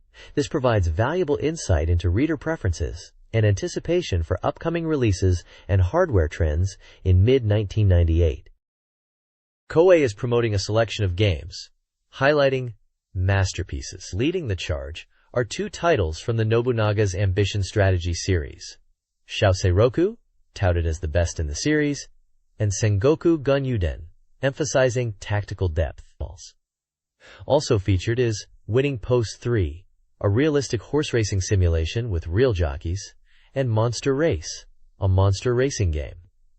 The advertisement also showcases the Koei Best Collection, offering popular titles at affordable prices. This includes Romance of the Three Kingdoms IV, The Legend of Seven Stars, Taiku Rishiden 2, Winning Post 2, and Air Management 96. Koei's promotion emphasizes the enjoyment and value offered across a range of genres. This page showcases upcoming and recently released Sega Saturn titles, featuring charming anime-style illustrations of two female characters, characteristic of many Japanese Saturn releases. The top right section, marked Latest, highlights new Sega Saturn releases. This section helps you quickly grasp the latest game situation with new software information pages. It lists Cup 98 France Road to Win on page 123. Verde GE, Special Love and Magic School Life on page 124. Gwainer Reviving Heroes Awakening Chapter, Gwainer Reincarnation on page 125. Below that, the section titled Coming Soon previews highly anticipated titles expected for release soon. This is designed to aid your game purchasing plans. The games featured here are Princess Maker, Yumemiru Yusai, often known internationally as Princess Maker 3, on page 126. Another Memories on page 130. The page serves as a quick index to previews and information on these exciting new and upcoming Sega Saturn games. This page is all about Sega's latest football title, Victory Goal. World Cup 98 France Road to Win. This game is the third installment in the popular Victory Goal series, arriving just in time for the real-world World Cup excitement. The page proudly declares it's 100% complete and ready for release. As an expert, I can tell you this game builds upon the series' strengths, offering fast-paced gameplay, detailed tactics like formations and strategy changes mid-match, and exciting commentary. Screenshots showcase the action from multiple camera angles, tactical views, and team management menus. The main attraction is the World Cup mode, letting you pick any of the 32 participating nations to battle through the tournament. It features real names for the Japanese national team players, aiming to replicate their individual skills. There's also a unique Road to France mode that lets you experience the intense Asian qualifiers, specifically the decisive match against Iran, allowing you to relive or even rewrite history. Beyond the main modes, the game includes a player edit feature, a familiar series staple, giving you the freedom to customize players, except for the Japanese team's real names, and even insert your own name or friends into the game. Friendly matches offer local multiplayer fun for up to 4 players simultaneously, with options to select stadiums and weather conditions. It's a solid entry, leveraging the peak of football fever in '98. Ebarouge Special. Love and Magic Academy Life, a sequel to the Sega Saturn hit, focuses on high school at a magical academy. This entry offers an enhanced romance system, with new events over a 1-year and 9-month period. While accessible to newcomers, returning players with original game save data unlock bonus content. Gameplay centers on studying, with failure leading to expulsion, and exploring the academy on weekends to build relationships. The game features numerous events tied to school, seasons, and characters. A nostalgic album allows players to revisit past high school scenes. The game introduces a diverse cast of heroines. The initial release includes a special package with exclusive artwork. This sequel aims to expand on the original's success with a richer romantic simulation experience. This page previews Back Gainer, Reviving Heroes Awakening Chapter, Gainer Reincarnation for the SEGA Saturn, a port that earned popularity on the PlayStation and receives a high score of 90% here, with the reviewer expressing surprise at the high-quality animation. The game is a simulation with strong adventure elements, focusing on story, with over 40 minutes of animation included. Set in 21st century Tokyo, where strange monsters begin appearing, the government forms a special police unit using humanoid weapons. The story follows high school student Shin Mizuki, who joins the unit and synchronizes with a gainer called Raizetsu, and his childhood friend, Natsumi Midorikawa, who synchronizes with Zellweed. The narrative kicks off when Shin and Natsumi encounter a monster during their commute, leading Natsumi to be injured and Shin to pilot a shell unit. The preview touches upon the game's systems, highlighting synchro, which enhances performance based on the bond between pilot and unit, and burning, a temporary power boost triggered by taking damage. The page also includes a definition of gainer itself, explaining them as ancient, powerful spiritual beings, capable of merging with other life forms. This page features Princess Maker, Fairy Tales Come True, presented as the latest installment in the pioneering simulation SLG series. It notes that the PlayStation version was also well received. A large portion of the page is dedicated to a replay diary titled The Dreaming Days of Sagata Alice 2, where a player recounts their experience raising their daughter character, Alice, starting from age 10. The player details their strategy for balancing Alice's skills through various activities like cooking classes and part-time work, aiming to raise a well-balanced daughter. Illustrations show specific events encountered during gameplay, such as discovering an ore vein while working, which leads to increased income. The page also includes basic game information. It's a simulation SLG developed by Gainax, released on June 18th for 5,800 yen, and is for one player. An album mode allows players to view collected events and endings. This page continues the diary chronicling the life of Sagata Alice 2 in Princess Maker. Fairy Tales Come True, detailing her experiences from ages 13 to 15. At 13, Alice's diligence and morale improve significantly, enhancing her charm and grace. She takes on new studies and part-time work, dramatically increasing her earnings. Age 14 is described as relatively calm, but 15 proves eventful.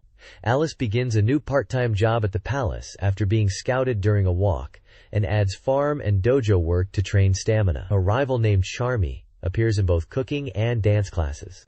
The diary showcases specific events, including a teacher's home visit, finding a stray cat during a walk, Alice being approached by a young man, achieving perfect scores on a dance test to beat her rival, and the home tutor running away, requiring Alice to search for her. The page also illustrates the impact of player choices, such as free time spent eating leading to weight gain and stress, and the arrival of a visiting merchant selling various items like stat-boosting equipment. However, overspending on these items can deplete funds, resulting in the family finances going into a deficit, as warned by the fairy accountant. The next page delves into the later years of raising Sagata Alice in Princess Maker 2, Fairy Tales Come True, covering her journey from age 16 to the culmination at 18. At 16, Alice experiences a growth spurt, becoming more mature in appearance, though the family finances unfortunately fall into the red. To cope, she takes on more demanding part-time jobs, excelling as a home tutor across 7 subjects. This period sees her talents blossoming rapidly. A significant development is her relationship with rivals like Hater and Charmy.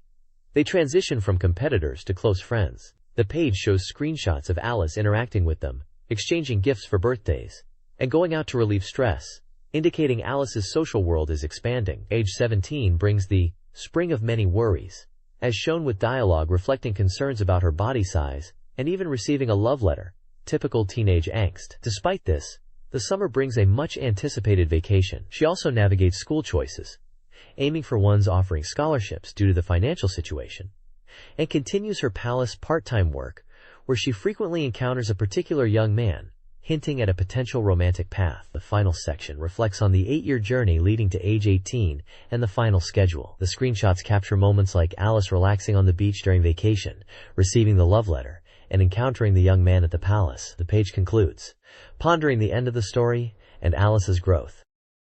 The next page details the final chapter of raising SEGA Alice in Princess Maker 2. Fairy tales come true. Her daily life continues, with frequent visits to the palace job where she continues to encounter the young man previously mentioned. Her 18th birthday arrives, celebrated with her now close friends, Hater and Charmy. The player gifts her a gorgeous dress to mark the occasion. For her final schedule, they decide to go on a vacation, a last memory together after 8 years. Upon returning, a messenger from the palace arrives with astounding news. The king, captivated by Alice's beauty, proposes she become his queen consort. The page shows screenshots depicting this dramatic event, including Alice in a beautiful dress, and the dialogue from the messenger. The narrative recounts the player's surprise and acceptance, leading to Alice becoming Alice, the queen consort. The page also briefly touches on the outcomes of game events like the Harvest Festival and New Year's Banquet, noting that while winning isn't the only path to a good ending, achieving top ranks often requires specializing talents. It encourages players to enjoy the various expressions Alice shows, depending on her state. Finally, a comprehensive table is included, detailing Alice's growth statistics from age 10 to 18, showing how her attributes like height, bust, waist, hip, intellect, charm, and combat skill increased over the years. This provides a clear look at her development leading up to this final, significant ending. This page focuses on Another Memories, a charming Fantasy Academy romance adventure game set over 2 years of school life.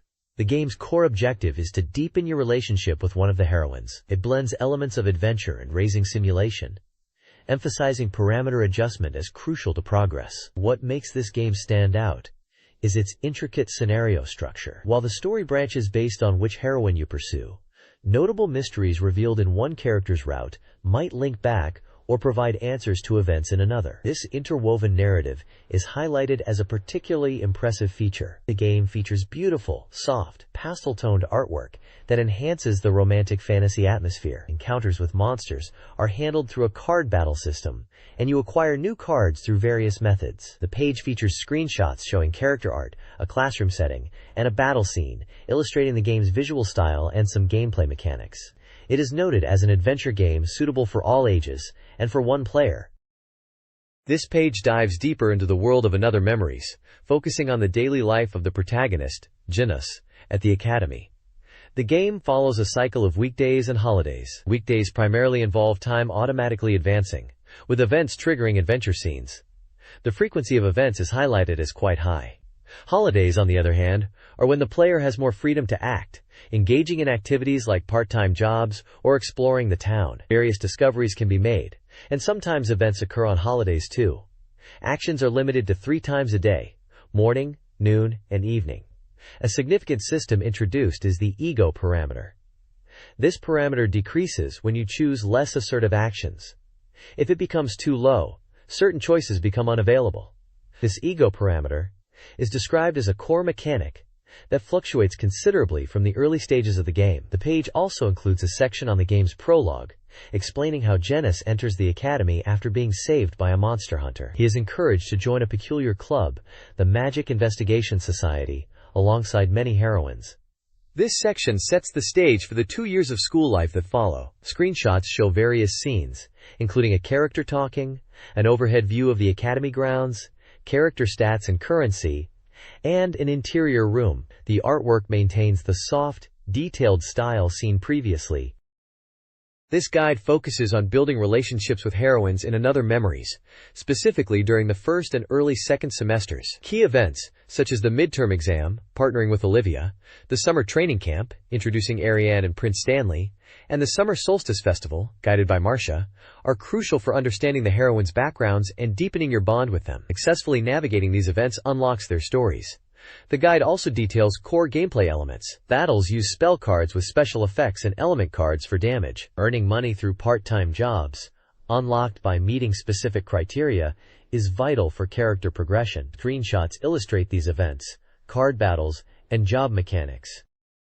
The next page delves further into the world of Another Memories, focusing on the latter half of the second semester, where protagonist Gina's encounters difficult romantic situations. A key feature highlighted is the Inner Thoughts display system. By pressing the Shapey button during choice selections, players can glimpse Gina's thoughts, which sometimes offer hints for the correct path, but can also be purely for entertainment. The guide then covers the crucial year-end Winter Solstice Festival event, asking who Gina should invite. Screenshots show interactions with potential partners like Olivia, Taika, and Ariane, emphasizing that the choice here significantly impacts future story developments. A potential pitfall is mentioned, a do not teach option, hinting at challenging decisions. Another section discusses general event pitfalls, particularly how choices affect the self-stat. Consuming this stat isn't always the best option, requiring careful consideration during key events, especially around the late-term exams, where many events occur consecutively. Mastering the balance of consuming or preserving self is crucial for navigating the narrative effectively. Finally, the page features a giveaway for exclusive non-sale Another Memories merchandise, including a music CD, a drama CD, and a special clear file featuring the game's artwork.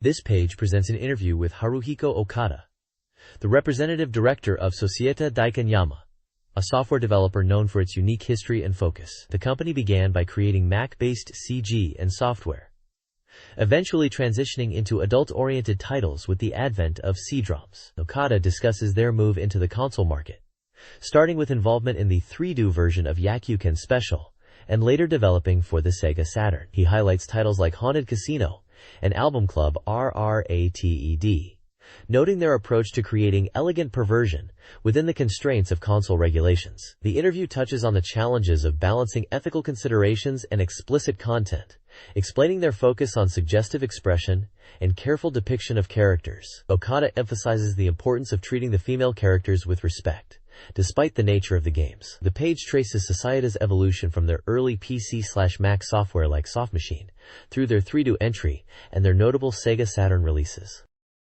This page continues the dive into the world of Società Daikanyama, following up on the previous discussion about their unique approach to adult-oriented games. Sparked by inquiries after an article about their new title, King's Game, the editorial department conducted an interview. This latest release from Società, recommended for ages 18 and up, aims to challenge the boundaries of expression. King's Game features 8 popular idols who participate in various minigames and battles against the player. The content is described as deeply immersive and includes embarrassing and punitive games that allow players to thoroughly appreciate the idols' performances. The page highlights the high volume of content across 2 discs, featuring beautiful movies and still images. The interview section touches on the company's philosophy, emphasizing the fun aspect of games and the importance of meeting user demand, even for niche interests. They express hope for the return of the X-rating system on future hardware, allowing for greater creative freedom.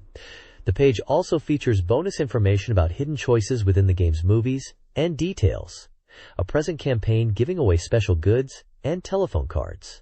Additionally, a signing event with idol Jun Matsuda is announced, celebrating the game's release. Overall, the page showcases Societa's continued commitment to their distinct genre with their new title, King's Game, pushing the envelope within the Saturn's capabilities. This page features the official guidebook for the SEGA Saturn version of Multilancer, Reinforce. The guide is highlighted for detailing the unique elements of the Saturn port, including revised battle sequences and added story events. It also contains significantly more interviews with the game's voice actors compared to previous materials. Special bonuses mentioned are 2 exclusive trading cards included with the guide and a potential voice actor signed gift via a campaign. The guide is 112 pages, full color, a 5 size, priced at 1,400 yen, and published by SoftBank. The artwork shows the main characters from the game, prominently featuring the blonde protagonist with a gun, along with other members of the cast. This page marks the beginning of a comprehensive strategy guide section for recently released SEGA Saturn software. Titled Complete Strategy Guide, it promises to be packed with data, highlighting important points for players.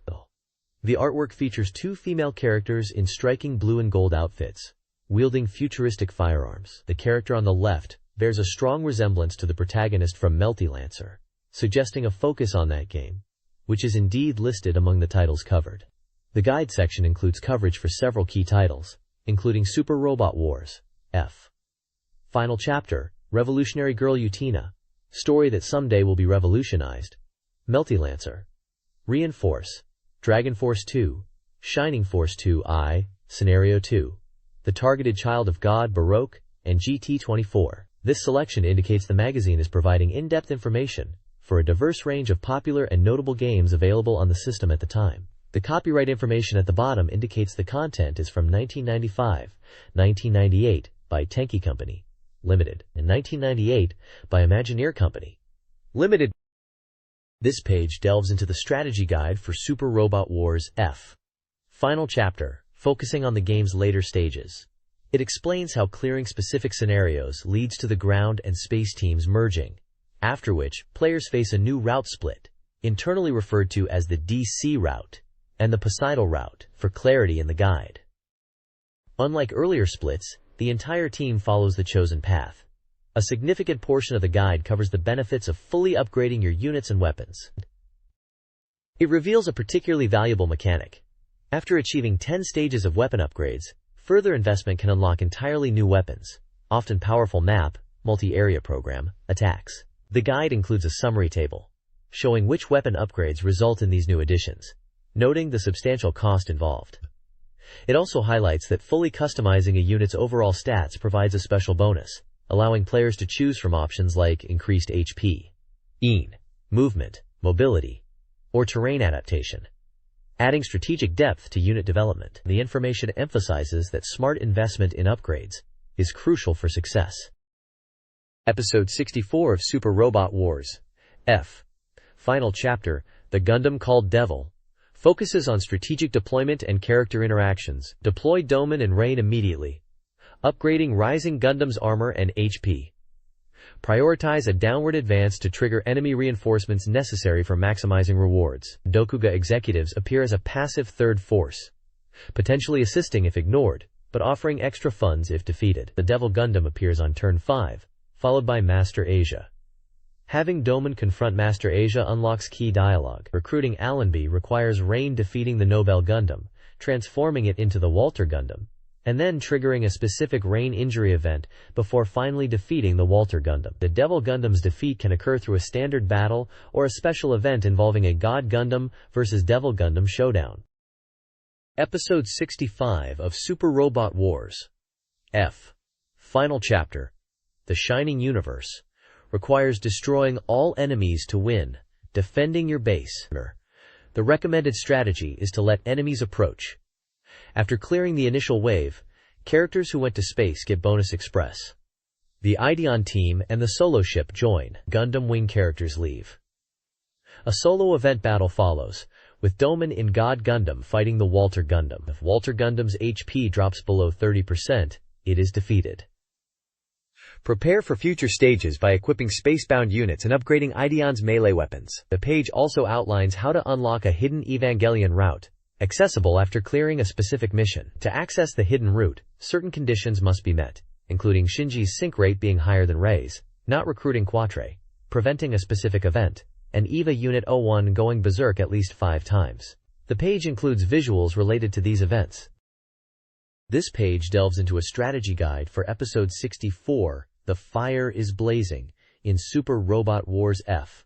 Final Chapter. It covers the initial turns, outlining how to manage your starting units, many of which aren't strong fighters, by having them retreat while a high evasion unit draws enemy fire from Nei. When Ideon appears on turn 3, the recommended tactic is to move it towards the dense Poseidal enemy formation to encourage the DC and Poseidal forces to attack each other, creating chaos among the enemies. The guide then shifts to turn 6 when your main force arrives, allowing for a proper counterattack.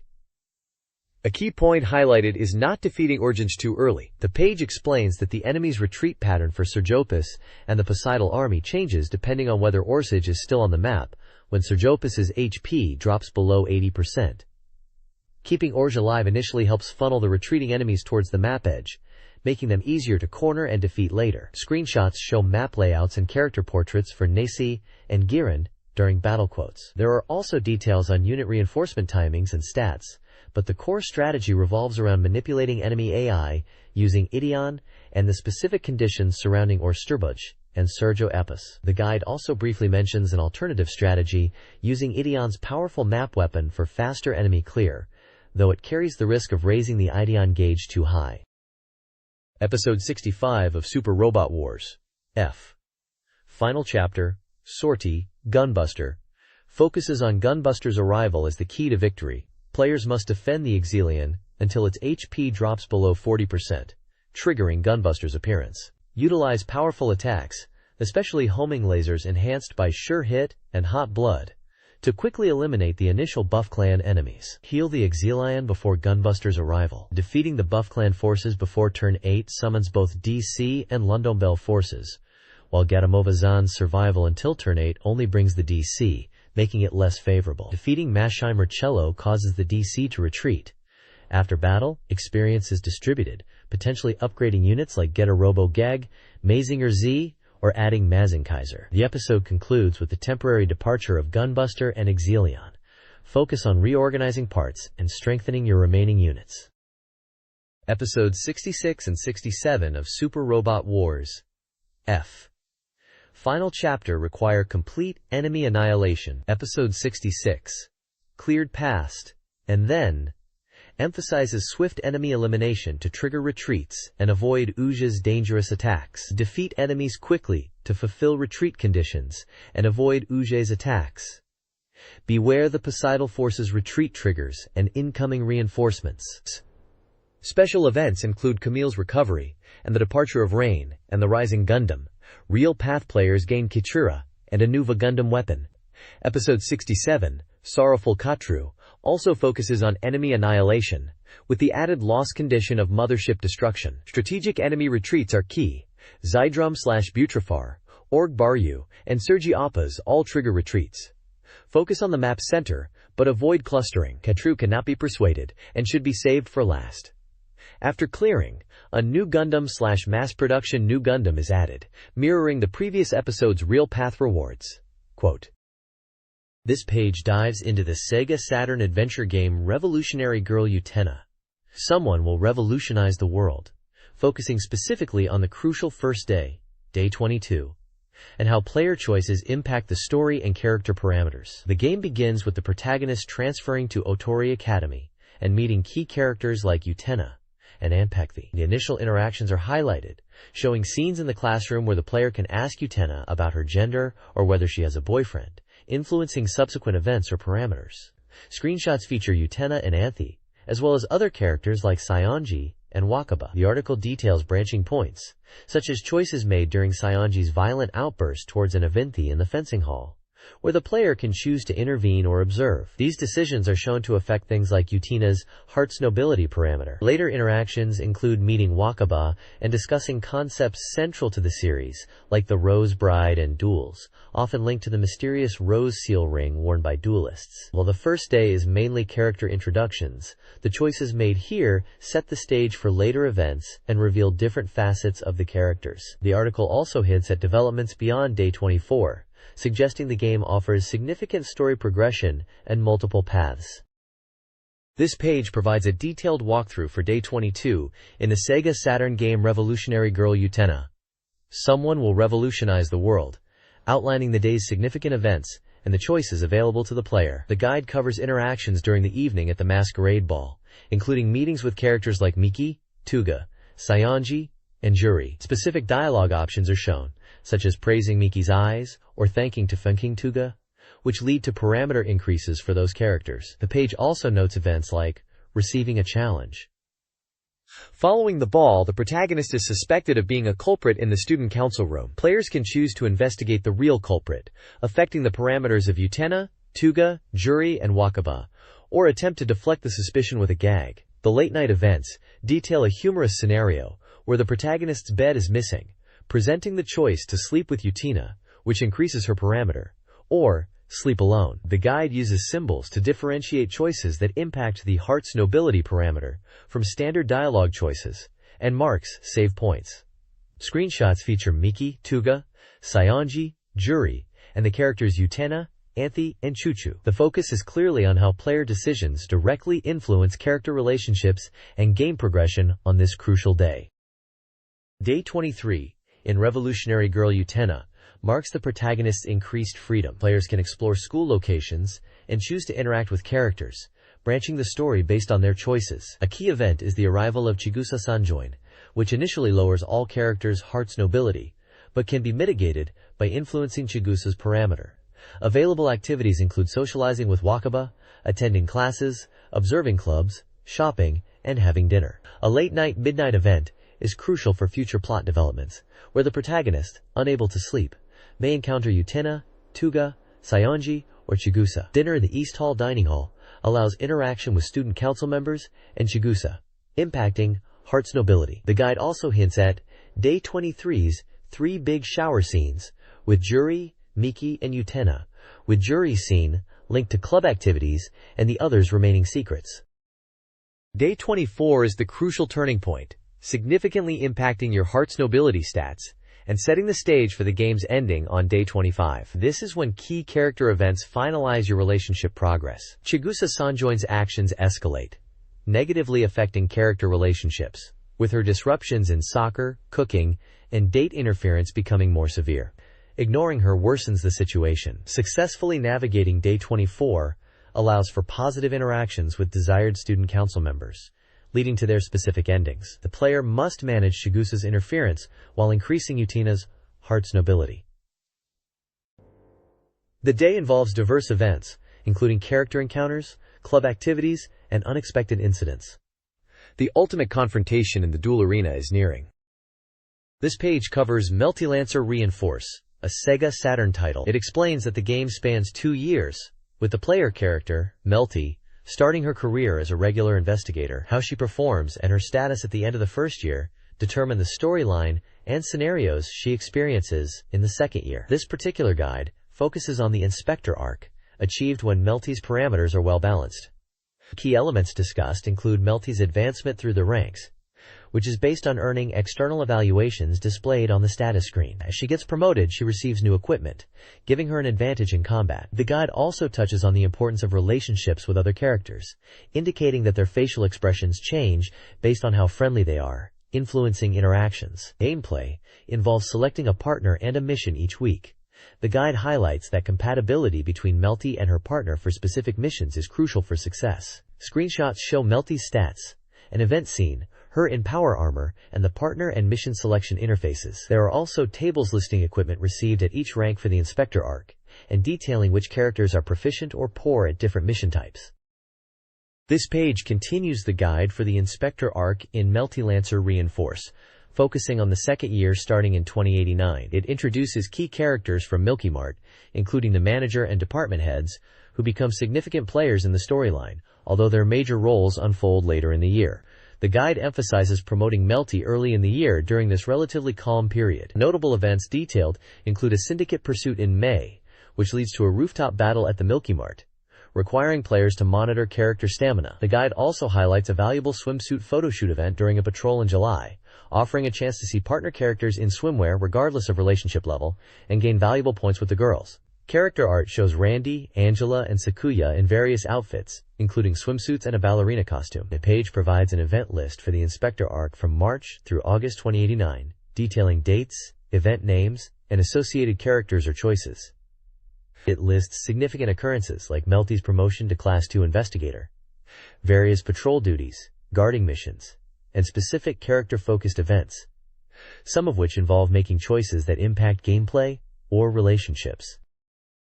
This guide covers the intense second half of the second year, September to December 2089.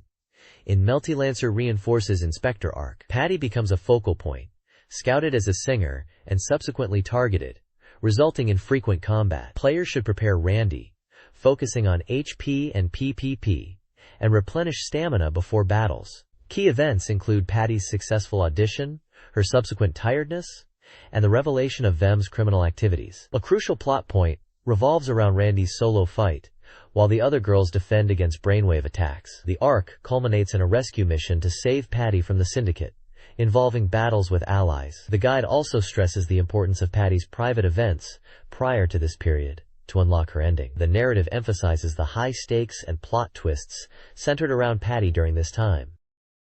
The next page continues, the strategy guide for the Inspector arc in Multi-Lancer Reinforce. It details specific events that occurred during this intense period, building upon the previous page's introduction. The page highlights 2 significant service events.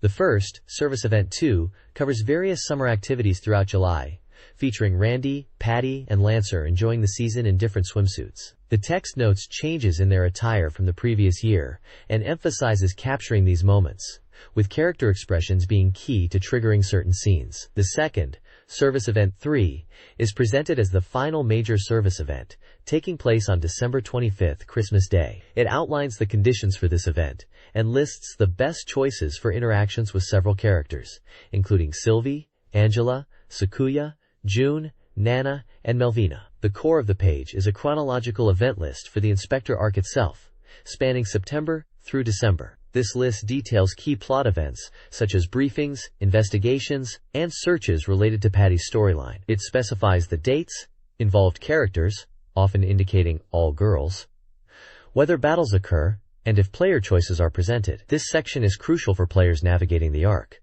showing the progression of the story, Patty's audition and subsequent disappearance, and the final events leading to the climax. This page delves into the world of Dragon Force 2, the excellent simulation RPG from SEGA.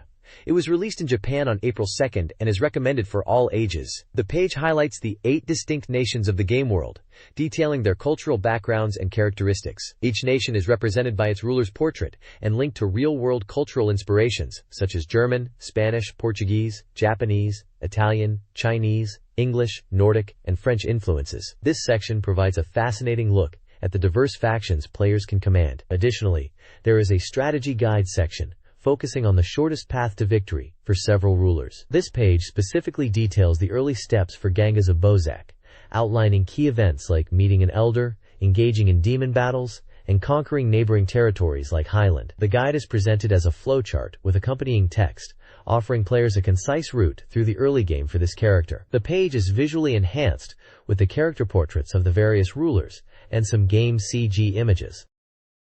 This section of the Dragon Force 2 strategy guide outlines winning strategies for Senis, Adelbaha, and Reni. For Senis, the guide emphasizes alliances with Tristan and preparation for demon attacks after securing specific regions, including finding Frest and rescuing Tyrese. Adelbaha, the sole demon ruler, features key demon allies and strategic alliances, cautioning against over-reliance. The path involves key events like Media's appearance and a tragic reveal. Reni's campaign focuses on a clockwise progression, early defeats of Tristan and Tradnoa, meeting Frest, troop disappearances, and alliances. The guide details specific events and locations crucial for each ruler's path to conquer the continent, providing essential strategic insights.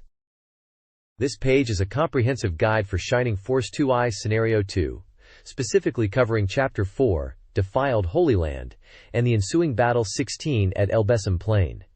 The introduction sets the stage, with the Median army reaching the Holy Land and facing the threat of the Bulzum cult. A detailed map illustrates key locations in Elbesam village and the battleground. The guide lists the types of enemies encountered in Battle 16, including the boss, the Pegasus disciple, and outlines when reinforcements will arrive. It explains village events, such as visiting specific houses after the battle, to receive important items like the treasure map and Roby's Eye. A major focus is on Hera, a potential ally and master monk, detailing her starting abilities, including powerful healing and attack spells, and providing instructions on how to recruit her. Strategy tips for the battle are included, mentioning how enemies appear from the shrine, and how to obtain the freezeball item from the boss. The page also briefly notes the types of items and weapons available at the local shops. This page continues the comprehensive guide for Shining Force 2I Scenario 2, taking us further into the Elbesam Shrine. First, we tackle Battle 17 at the shrine's entrance. The main challenge here is managing the thief unit and utilizing the switches to halt its movement and access treasure. The objective is to defeat the red-masked heretic monk boss. A key point is recruiting the machine soldier Roby. You need to get into the treasure room and use specific items on him in the lobby area. The guide also highlights the core mechanic, explaining its pattern and how it influences the battle. Next up is Battle 18, leading us into the first basement floor of the shrine. This battle sees the introduction of the formidable Rainblood, alongside Basanda and Dishelin. Strategy is crucial here. Avoid Basanda and Dishelin initially, while they retain their power. The guide emphasizes using the freeze ball item, obtained previously on a specific point to freeze the area, allowing access to the basement. Once downstairs, the recommended approach is to split up, deal with the surrounding enemies, and then lure out and defeat the boss, the blue-masked heretic monk. A valuable treasure, the Rod of Earth, can be found here. The page also includes character art of Gracia, the priestess of El Besim, and provides detailed stats and information for the various enemy units encountered in these battles.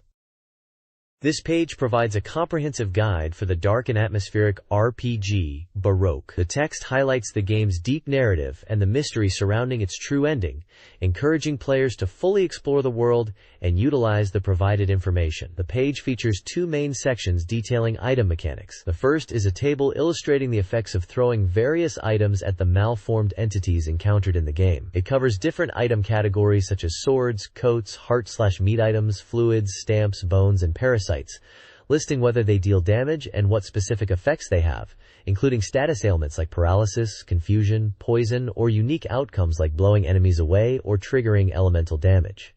The second key section outlines the rules for item synthesis when interacting with the Archangel. It describes specific combinations that result in predetermined items, such as forging elemental swords from basic swords and elemental parasitic insects, or restoring HP by combining meat items. It also touches upon rules for items that are returned without synthesis, like those with altered states, or items that are stocked for later use, such as the Silverbone. Character artwork is prominently displayed on the right side of the page, featuring several figures from the game world, including individuals with angelic appearances. This page provides a detailed walkthrough for navigating the later cycles of Baroque, specifically focusing on the rebirth lowest level of the Neurotower path. It describes the protagonist's experiences upon returning to the world with fragmented memories, detailing encounters with various enigmatic characters and entities found on different levels, BF, of the Neurotower. Key figures like the Illusion, Eliza, Psycho Reader, Rim and Tomim, the Box Person, Alice, the Genocide Troop, and the Archangel are highlighted, explaining their significance and interactions with the protagonist during these loops. The guide covers the mysterious concept of fusion with the Archangel, a pivotal event tied to reaching the lowest level. The page also outlines events in the Rebirth Research Facility path, detailing the protagonist's return to the outside world. It discusses interactions with the Guardian Angel and the Observer, Kubihito, explaining how investigating the Observer's remains leads to the opening of the research facility, hinting at further mysteries and explorations in subsequent cycles of the game. The content emphasizes the cyclical nature of the game and the unfolding secrets revealed through repeated playthroughs and interactions with key characters. This page provides a strategy guide for the racing game GT24, specifically focusing on how to master the short courses. It highlights that the opposing cars are tough, and victory isn't just about getting used to the track. The key is maintaining high speed without going off course. The guide concentrates on techniques for two specific short courses. For all modes, the guide advises selecting cars optimized for max speed and handling when tackling short courses, noting the editorial team favored a specific red car shown in the screenshots. In the 24H mode, selecting the pit crew is crucial as they significantly impact overall machine performance, even affecting cars that are inherently fast. The page shows screenshots illustrating car selection and crew stats. Furthermore, it reveals that 3 hidden machines exist beyond the initial selection. Their performance in terms of acceleration, max speed, and handling is compared using simple bar graphs. The guide also details pit stop timing in the 24H mode, suggesting pit stops around every 5 laps on short courses for refueling, which also allows for body repair. It warns that damage impacts handling and makes going off course easier. Screenshots show the pit-in process and performance gauges.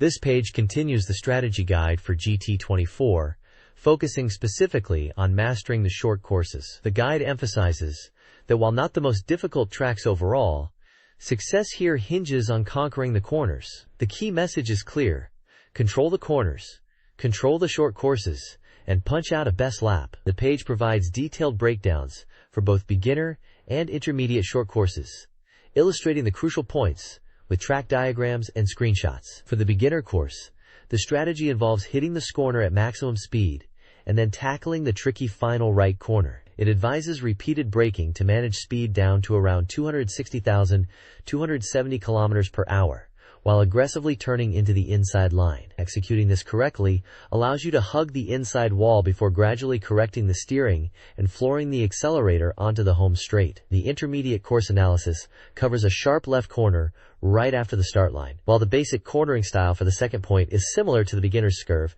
the initial left turn requires maintaining the car towards the outside, entering the corner, decelerating, and then hitting the inside line on the exit. Screenshots show the recommended lines and steering inputs for these critical turns. The guide warns that a monster lurks in the final corner, highlighting its difficulty and importance for lap times. The overarching goal is to navigate these corners efficiently, to carry maximum speed, and shave precious seconds off your lap time. This page showcases a guide for the acclaimed tactical RPG, Super Robot Wars F.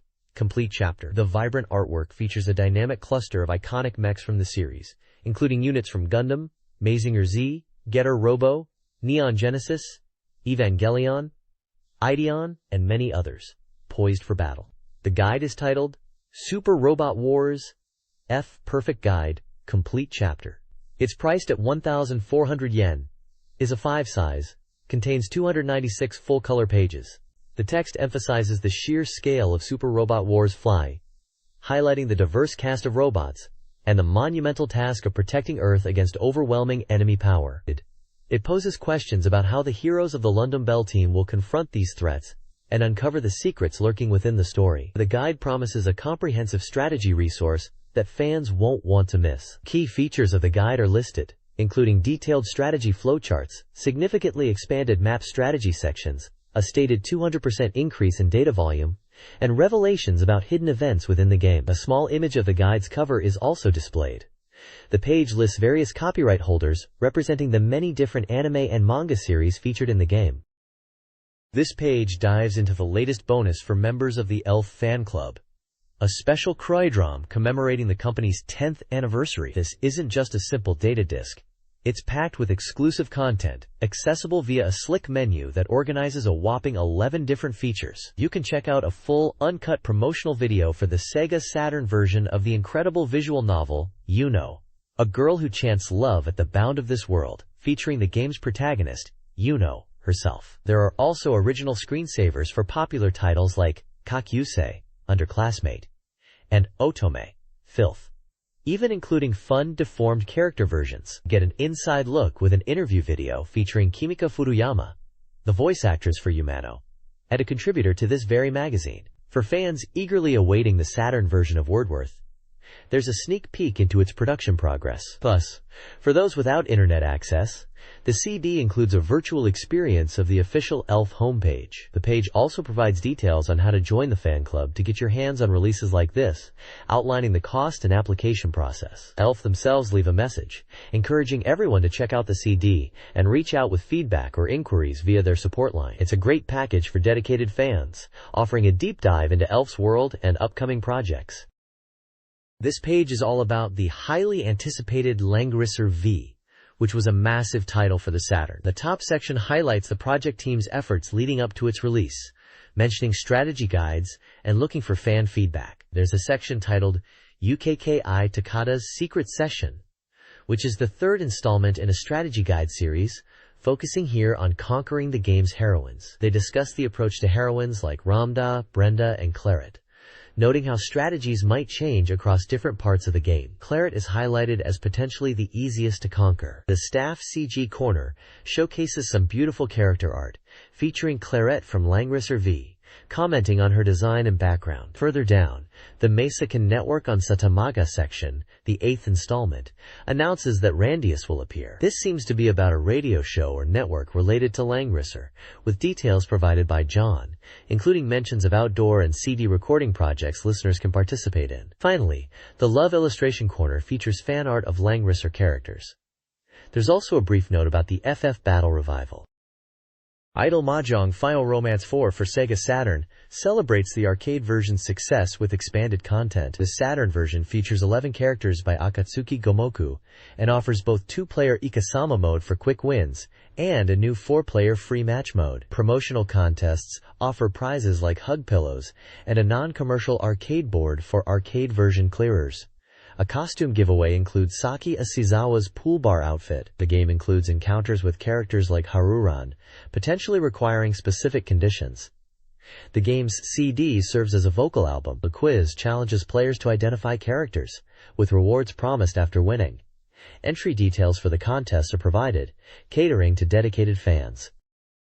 This page covers Arcade Express Volume 27, highlighting Stunk's new off-road racing game, Off-Beat Racer. Running on the powerful Hyper Neo Geo 64 hardware, this title throws you into intense, crash-filled races across diverse locations in Asia, South America, and Europe. You can choose from 8 different vehicle types, ranging from massive monster trucks to smaller, cuter machines, each with unique handling. The game keeps things accessible with a straightforward system despite its flashy visuals, making it easy for anyone to jump in and enjoy the action. It even supports competitive 2-player versus matches. The page showcases the dedicated arcade cabinet, featuring standard driving controls like a steering wheel, accelerator, brake, and a gear shift lever. It also includes buttons for changing viewpoints and in-game music. The game offers 2 main modes: a time attack trial on a single course to hone your skills, and a champion mode where you race through 3 courses aiming for victory. The game provides a clear HUD displaying essential racing info like total time, lap time, remaining time, your position, a course map, and speed. A campaign for the game is currently being held. This page gives us a breakdown of the game modes and introduces the lineup of machines you can pilot in Smike's Off-Beat Racer. The game offers 3 ways to play. Versus mode supports up to 4 players, while trial mode is a single-player challenge on 1 course where your performance determines your driving level across 10 ranks. Championship mode is also single-player, requiring you to clear stages in order, from beginner to advanced, aiming for a first-place finish to see the ending. The page previews the first 3 courses: a beginner track set in the bustling city of Hong Kong, an intermediate off-road course in Brazil's Amazon basin, and an advanced route winding through the picturesque streets of Italy. Moving on to the vehicles, the page lists 8 standard machines categorized by difficulty: easy, normal, hard, and very hard, each with 2 vehicles. It provides details on their engine type and performance characteristics, like acceleration, top speed, tires, and handling. As a cool bonus, there's a section revealing the existence of an extra, hidden vehicle and how to unlock it. The accompanying screenshot clearly shows this is no ordinary race car, but a fully operational excavator, adding a unique flavor to the roster. Stunk's message reinforces the game's exciting feel and the sheer fun of driving these varied machines, especially highlighting the unconventional ones. This page highlights Capcom news, including the theme song for the upcoming PlayStation release of Rival Schools, United by Fate. A photo showcases the artist recording the track, generating excitement among fans. Merchandise from the Spring Tokyo Game Show is also featured, specifically character pins from various Capcom titles, including Darkstalkers. 15 different pin designs are now available nationwide. The page also includes a playful section about cosplayers dressed as Pocket Fighter characters invading the editorial office. Chun-Li, Morrigan, Sakura, and Ibuki cosplayers challenge the staff to a Pocket Fighter match, ultimately emerging victorious. Finally, reader mail sections feature fan feedback and illustrations, with a focus on Darkstalkers characters like Lilith. A prize giveaway for contributions to previous issues, including magazines and a secret file, is mentioned.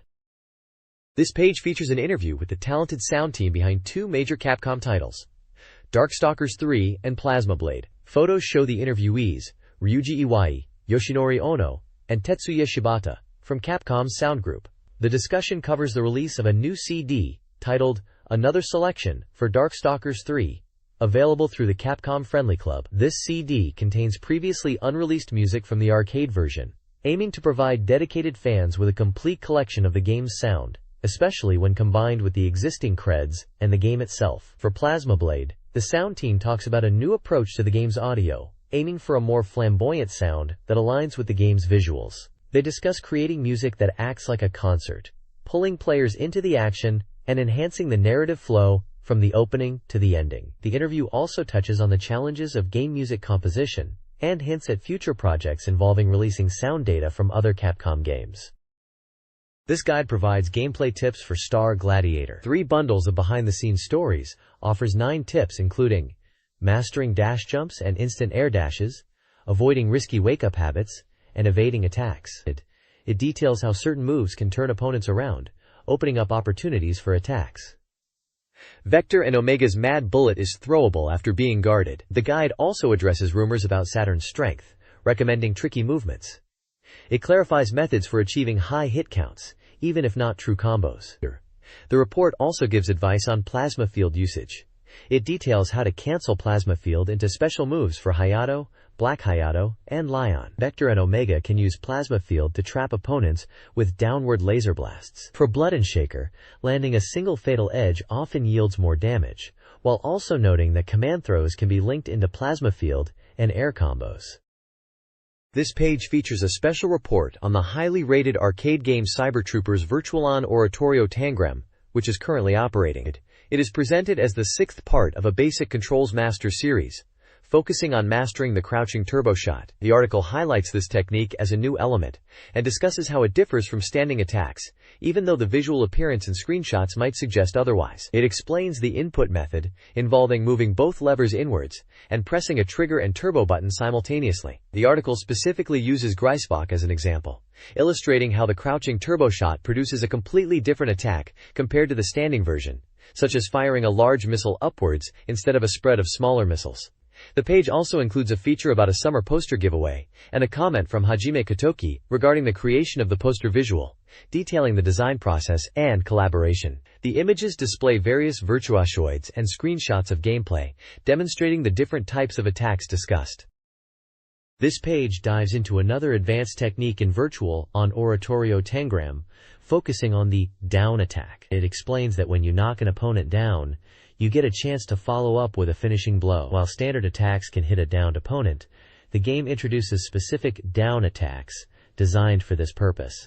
Classified as close-range moves, you execute them by getting near the downed enemy until your weapon gauge turns green, then pulling the green trigger. The distance required for the gauge to turn green differs for each Virtuacuroid, and it's crucial to time the attack correctly, as it won't connect if the opponent has already started to recover. The page then showcases how this attack varies across several Virtuacuroids, including Temujin, Raiden, Feiyin, Cypher, APHARMDBNS, Dordre, Angelin, Balbados, Spisanef, and Greisvok. Each machine has a unique down attack animation and speed. For instance, Temujin stabs with its sword, Raiden performs a bazooka bash, APHARMDS uses its drill, while others utilize knives, canes, claws, or launchers. The speed and effectiveness of the down attack are highlighted as key characteristics that differ significantly between machines, adding another layer of strategy to finishing off opponents. This page continues the strategy guide for Virtual on Oratorio Tangram, serving as the 2nd part of the Basic Knowledge Edition. It focuses on explaining the specific battle tactics for 3 Virtuoids, APHARMD the Striker, Angelin, and Balbados. For APHARMD the Striker, the guide emphasizes its firepower, highlighting the use of the grenade launcher and forward dash attacks. It notes, the funky launcher's power and speed come at a high energy cost, while the knife is effective up close. The center weapon fires powerful homing missiles. Angelin, despite its delicate appearance, has deceptive attacks. Its strength lies in high jumps and evasion, compensating for thin armor. Key attacks include ice shots that negate enemy projectiles, and cane attacks with varying homing capabilities, effective from unexpected angles. The center weapon summons powerful ice dragons for close combat. Balbados, described as a successor unit, specializes in scattering mines using its ERL, ejectable remote launcher, system. It has low mobility and armor but excels at controlling space, with mines launched from its limbs. The ring laser is a straight shot, while the main attack fires homing mines. The melee attack uses a beam sword deployed from the ERL. The page features screenshots illustrating gameplay moments for each Virturoid, showcasing their distinct attacks and combat styles. The guide stresses the importance of understanding each machine's unique strengths and combining different attacks to gain an advantage. This page is dedicated to the surprise reveal of a brand new AM2 game, tentatively titled Spike, at a private SEGA exhibition held on May 19th. This multi-battle fighting game introduces a fresh take on the genre. AM2's Toshihiro Nagoshi is featured, explaining that the game's core concept revolves around cooperative play rather than just traditional versus fighting, with the multiplayer experience evolving based on the number of players involved. The visuals are highlighted for their high-quality character modeling, showcasing realistic movement and techniques, and the battlefields are expansive, dynamic environments like a town. Attendees were treated to a concept movie demonstrating these features, hinting at the game's significant potential. The article also notes that other major titles like Daytona USA 2, Fighting Vipers 2, and Virtua Striker 2 version 98 were present at the event, but Spike was the unexpected star. This page continues the AM2 staff interview series, shifting focus to the recently revealed Daytona USA 2 and exploring the exciting prospect of porting it to future hardware. Director Usaki discusses the technical hurdles, emphasizing that the game pushes the current Model 3 arcade board to its absolute limits, meaning a home port would be a significant undertaking. He suggests that if a port were to happen, it should introduce new gameplay styles better suited for console play. The article outlines key points for a potential home version, stressing the need to maintain the high polygon count and a smooth 60 frames per second, incorporate modes like long endurance races, and support modern communication battles beyond split screen, hinting at cable links or online possibilities. Screenshots highlight the graphical leap from the original Saturn Daytona USA to the new arcade game. The page also features the cool cover art for this issue, showcasing a Daytona USA 2 stock car designed by AM2's publicity team. This page unveils the intermediate course in Daytona USA 2, named GameWorks Studio. The course is designed like a theme park, drawing inspiration from American theme parks based on research trips by the development team. It's a high-speed track packed with features and divided into 5 distinct zones, each with its own theme and attractions or events. The description highlights Zone 1, the amusement park area, which features a thrilling Viking ship ride swinging precariously close above the track. Zone 2 is an old castle area, described as a spooky location straight out of a horror movie, complete with flying bats and moving zombies. Screenshots showcase the chaotic excitement of racing under the swinging Viking ship and navigating the eerie castle grounds with zombies lurking. An interview snippet with AM2 staff member Usaki reveals that the course is a direct result of their research in America, including visits to famous theme parks like Disney World and Disneyland. He explains that the idea for the Viking ship was one of the first concepts, and they later added elements like a science fiction zone, inspired by Star Wars, a Western area, and roller coaster attractions. Events within the course change depending on the lap, adding replayability. Despite the wealth of content, Usaki notes they were only able to implement about 80% of their initial ideas. This page continues the exploration of the intermediate course in Daytona USA 2, the GameWorks Studio tracks. Following the amusement park and castle, we enter Zone 3, a futuristic space environment filled with strange structures and even spaceships flying overhead. This zone features challenging corners that are key to mastering the lap time. Interestingly, a mysterious monster appears in this area and attacks the player. The pit stop in this zone is particularly unique, as the pit crew are pirates, diligently changing tires and performing repairs in a pirate ship setting. Next is Zone 4, a Western-themed area. It depicts a tense scene with a derailed train and a fierce shootout between a sheriff and bandits. This zone has a tricky hairpin turn that leads into a tunnel. Finally, Zone 5 takes us to a surprising South Pole setting, covered in snow and ice. Despite the cold, the course is lively, with a roller coaster running alongside and penguins watching the race. The penguins even react as the cars pass. There's also a section where the track reverses, bringing you back to the penguins. The article hints at the excitement and unique features of each zone, highlighting the surprising pit crew and the interactive environment elements, like the monster and penguins.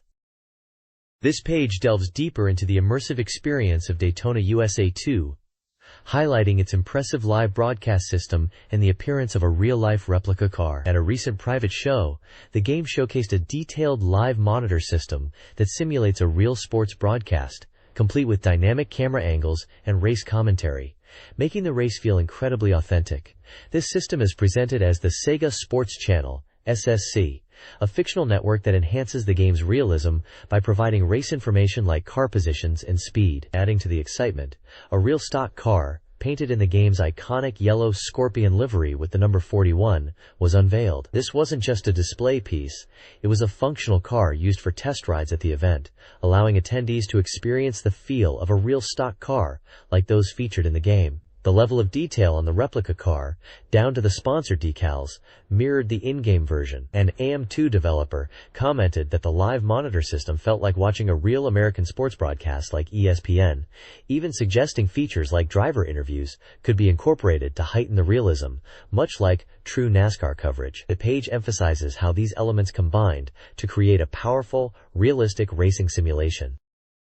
This page features an in-depth look at the development of Daytona USA 2 through an interview with its director, Makoto Osaki. He shares his path into the gaming industry, influenced by iconic SEGA titles like Afterburner, Outrun, and Power Drift, and discusses his involvement in projects like Virtua Fighter before leading the creation of Daytona USA 2. Osaki highlights how his passion for real racing was a driving force behind the game's design, focusing on realistic elements like car damage, nuanced driving techniques such as drifting, and detailed displays for time attack modes. The page also points out key features of Daytona USA 2, including the useful cornering speed indicator, tips for mastering drifts, and the thrilling 16-player network battle mode. Additionally, the page announces an upcoming large-scale in-store campaign for Daytona USA 2, showcasing various promotional items like original helmets and apparel, building excitement for the game's release. In an interview, Fighting Vipers 2 developers Hiroshi Kataoka and Daiichi Katagiri discuss the arcade release and the potential Dreamcast port. They confirm that the full move list is implemented. While acknowledging the technical challenges of porting due to increased moves compared to previous titles, they express confidence in the Dreamcast's processing power. They've discussed the possibility of a port, and a team experienced with porting Virtua Fighter is involved. The developers are optimistic about a potential home release, hoping for bonus content like the Saturn version. They suggest unlockable characters from other Sega fighting games, perhaps even characters from Sonic the Fighters. They believe a port is feasible and urge Sega to consider it, promising a compelling experience. This page presents the first part of a step-up manual for Fighting Vipers 2, diving into advanced gameplay mechanics. It details specific technical aspects like techniques to break through crouching guards, methods to nullify big and ant attacks, and nuances of tech guarding that offer only partial nullification. The manual also provides an insightful analysis of how the number of times a move is used impacts the opponent's guard stun, and how different guarding methods, standing versus G and A, affect the duration of guard stun, even linking guard stun changes to motion variations. The most prominent section reveals details about the character Bon, dramatically highlighting a bizarre event where he is shown clutching his stomach, followed by the appearance of a red liquid, and then collapsing. This leads into a discussion of his unique Jeans detective pose, inspired by a Japanese TV drama, which serves as his finishing pose, particularly when he is low on health. Developer notes confirm the inspiration for the pose, and mention the motion capture actors who performed it. The page features several screenshots illustrating the mechanics discussed, and concludes with a large image of Bon in his winner pose. This page continues the Sega AM&D department's official corner, focusing this time on the character Emmy in Fighting Vipers 2. Artwork of Emmy, a small character with a cute face but powerful mechanical gear, is featured alongside Raxel in his winner pose. The core theme is Emmy's deceptive and tricky combinations, highlighted by the title, Deceive, Deceive, Trick Again. Combination. The page details specific combo strategies, including transitions from the hard dunk into throws, Sundance sequences involving moves like Nekorobi and Choplifter, and finishing off Astro Flash and dunk shot combos with the powerful Keiko Punch. A comprehensive table lists many of Emmy's techniques, providing their commands, hit properties, and notes. A key point emphasized is Emmy's ability to perform Shagen attacks even when facing away from the opponent, adding a unique dimension to her gameplay. This page serves as a practical guide for players looking to master Isami's unconventional fighting style. This page continues the SEGA AMR&D department's exploration of Fighting Vipers 2, focusing on the character Charlie. Often referred to as Bicycle Guard, Charlie is presented as a fighter with hidden strength, potentially overlooked compared to newcomers like Mahler and Emmy, but possessing significant potential through his unique BMX techniques and strong fundamental standing attacks. The feature highlights the fusion of beauty and strength, embodied by Charlie's style. A detailed table outlines his full move list, complete with commands, hit properties, and strategic notes. The core content showcases several key combination strategies to leverage Charlie's abilities. These include chaining the double elbow into effective throws, utilizing the groove elbow as a setup for follow-ups like beat low high, launching attacks like the caboose attack from the defensive caboose stance, and capitalizing on counter opportunities with peg willy to transition into sustained offense like the tailhop. The piece encourages players to delve into Charlie's varied and potent moveset, asserting that his distinct style offers a wide array of tactical options. This page dives into the technical prowess of Raxel in Fighting Vipers 2. Following the discussion on Charlie from the previous page, Raxel is presented as a battle rocker who masters mid-range combat using a versatile blend of physical attacks and guitar techniques. His style allows for quick, unpredictable offense and strong defense, with a focus on chipping away at the opponent's armor durability. The page features a comprehensive table detailing Raxel's complete move list, including commands, attack properties, armor break capabilities, and strategic notes. It highlights specific combination strategies to maximize his potential. Key tactics demonstrated include utilizing the light spin's delay to transition into jab or high kick cancels leading to throws, employing the low stance low excel after a sitting jab to disrupt opponents guarding low, and following up a successful death spin upper with the death spin roller to capitalize on floating opponents. Another combo detailed is the progressive noise into double upper, which can lead into further offense like spin stance or sky screamer, though cautions are given regarding counters. A specific tip focuses on the double crimson dig, noting its guaranteed third hit after 2 blocks, and its effectiveness as a finisher or wake-up trap, while advising awareness of tech guards. Raxel's strength lies in using his unique techniques to force reactions and punish accordingly. This page introduces Bon, the hard-hitting brawler from Fighting Vipers 2. He's all about raw power, utilizing devastating single strikes that can be chained into brutal combinations to overwhelm opponents and tear through their armor. The page provides a complete breakdown of his techniques, from basic punches and kicks to special moves and powerful throws. Several key strategies are highlighted, demonstrating how to capitalize on Bon's strengths. One combo shows a quick low into a powerful follow-up. Boom. Another focuses on using his signature iron elbow multiple times, or transitioning into a throw for mix-ups. A specific technique involving the Super Buddha leg is detailed, explaining how it can be cancelled into other attacks to keep opponents guessing. A rolling elbow sequence is also presented, leading into an iron elbow and potential follow-ups depending on the situation. Important tips for playing Bon include mastering the precise timing required for a move called Setsuna Drop. His gut elbow is emphasized as a highly effective move for evasion and setting up further attacks after shorter hits. Utilizing the jag cancel is also crucial for breaking guards and extending combos, particularly with certain leg-based moves. Bon is a character who punishes mistakes severely with his immense offensive pressure. This page is all about Virtua Striker 2, version 98, getting fans ready for the 1998 FIFA World Cup in France. The main feature is a candid interview with director Toshiaki Mifune from Sega's legendary AM2 R&D team. Mifune explains the development philosophy, emphasizing that the goal was to capture the essence and fun of soccer within the game, not necessarily create a pure, hardcore simulation. He highlights changes in the 98 version, particularly the expanded tactical options, with more formations available from the start. He also comments on the in-game Japanese team, noting their overall balance but lack of standout individual skill. Intriguingly, the interview concludes with Mifune suggesting that porting the game to newer hardware feels like a possibility. The page is illustrated with screenshots showing exciting gameplay moments and the lineup of the Japanese national team. This page continues our deep dive into Virtua Striker 2 version 98, screaming, "This is different!"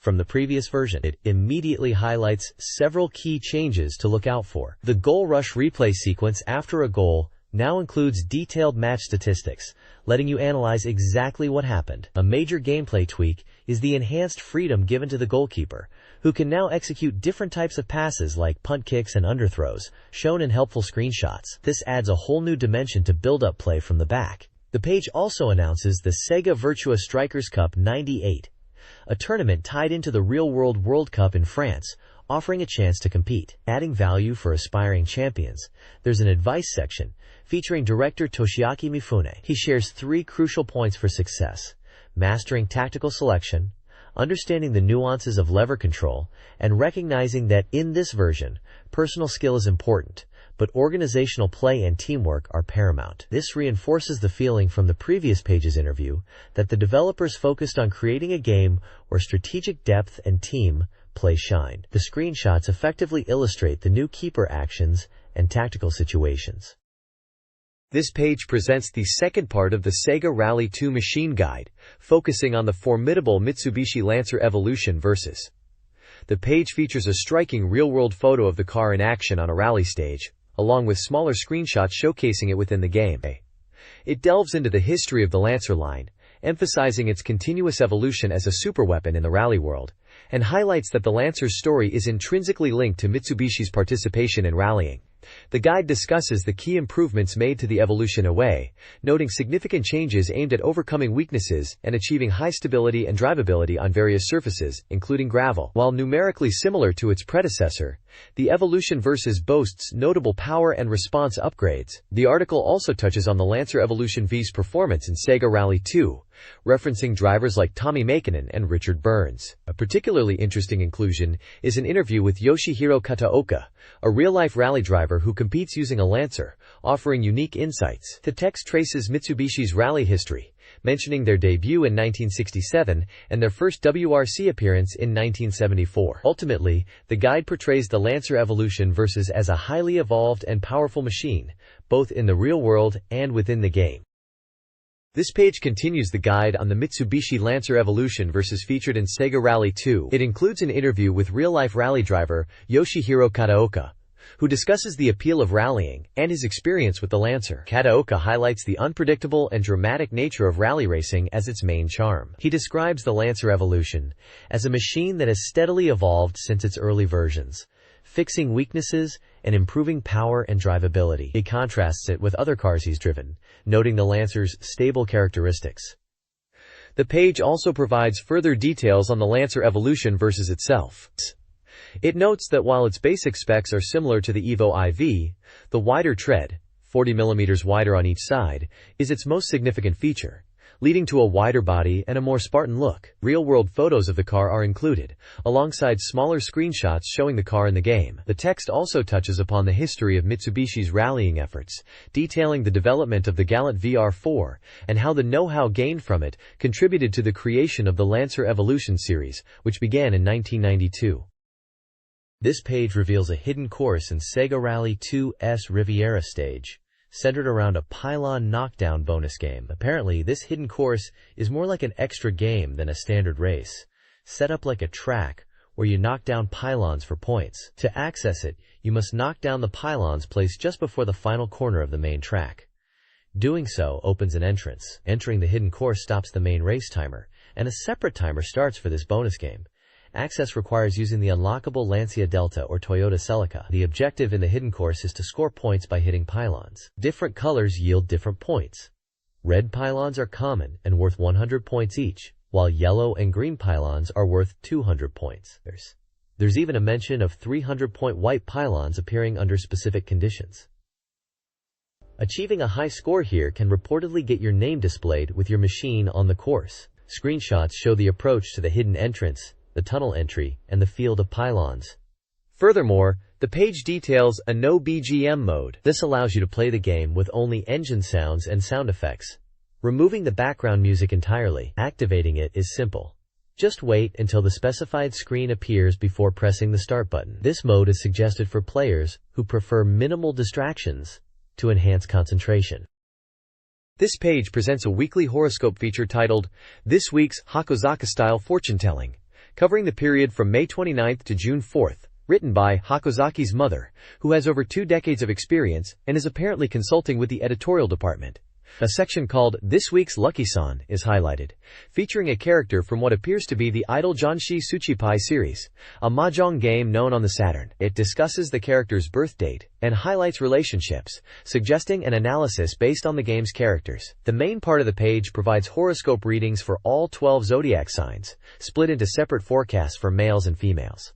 Each reading offers advice for the week and lists a key to good fortune, such as a lucky item or color. A simple key at the bottom indicates the general fortune level for each sign, using symbols representing great condition, normal, and so-so. This page introduces a brand new corner dedicated to reader-submitted SEGA Saturn secret techniques and cheats, aptly titled, The Pinnacle of Secret Techniques.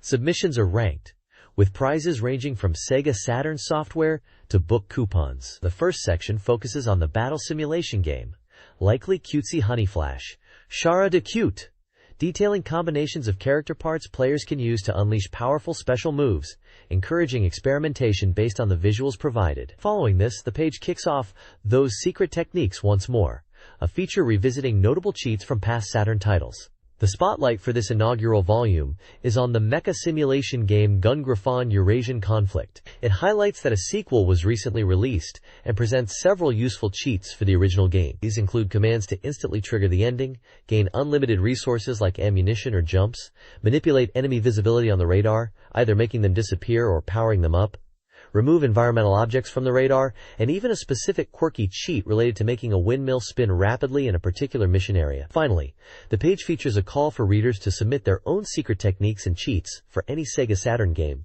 providing details on how to contribute to the new corner. This page is an advertisement for a strategy guide for the SEGA Saturn game, Vampire Savior. Titled Vampire Savior Perfect Guide, this book promises a complete strategy for the Saturn version of the popular fighting game. The guide features enthusiastic comments from the Capcom staff responsible for porting the game to the Saturn and was created by the 2D fighting game expert staff from SEGA Saturn Magazine itself. It's designed to be helpful even for newcomers, covering the fundamental techniques of the game. The ad mentions the guide is a 5 size and costs 1,300 yen. This page features a reader present campaign from SEGA Saturn Magazine. It announces a chance to win various prizes by answering a questionnaire. The prizes include SEGA Saturn software, with a screenshot of the classic racing game Daytona USA shown as an example. Other prizes are the PC action puzzle game Galapagos, the adorable Dragon Quest Arukundesu pedometer/virtual pet device, a promotional telephone card featuring artwork from the atmospheric RPG Baroque, and a GameBank game set which includes titles like the monster fighting game Primal Rage. The application deadline is June 12th. The page also lists the magazine staff and contact information, noting the next issue will be released on June 5th. Finally, it lists the winners from a previous prize campaign.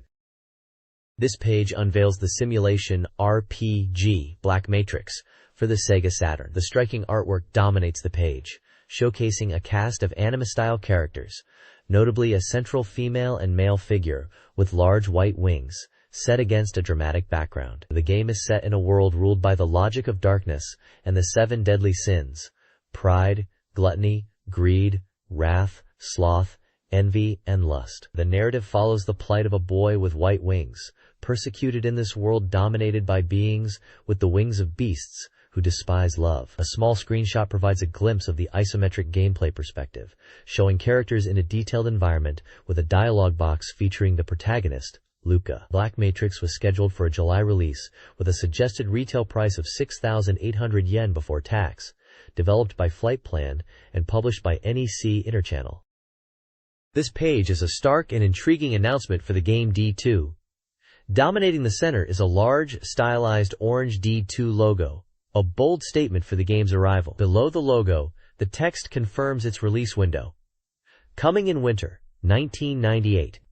What's particularly noteworthy for readers of SEGA Saturn Magazine is the clear indication that D2 is coming to the Sega Dreamcast, marked by the distinct red swirl Dreamcast logo in the bottom left corner and accompanying Japanese text confirming the Dreamcast release. This page essentially serves as an early tease for Warp's upcoming title on Sega's next console. The right side features vertical Japanese text, including the standard magazine header information, and a message that translates to a polite greeting or anticipation, like, "Please treat me well," or "Thank you in advance." The page also includes the Warp Inc. logo, presented as stylized buttons spelling out W.A.A.R.P, along with their contact information. While no gameplay screenshots or character art are shown, the page effectively builds anticipation for .2 and signals the shift towards the Dreamcast era for developers like Warp.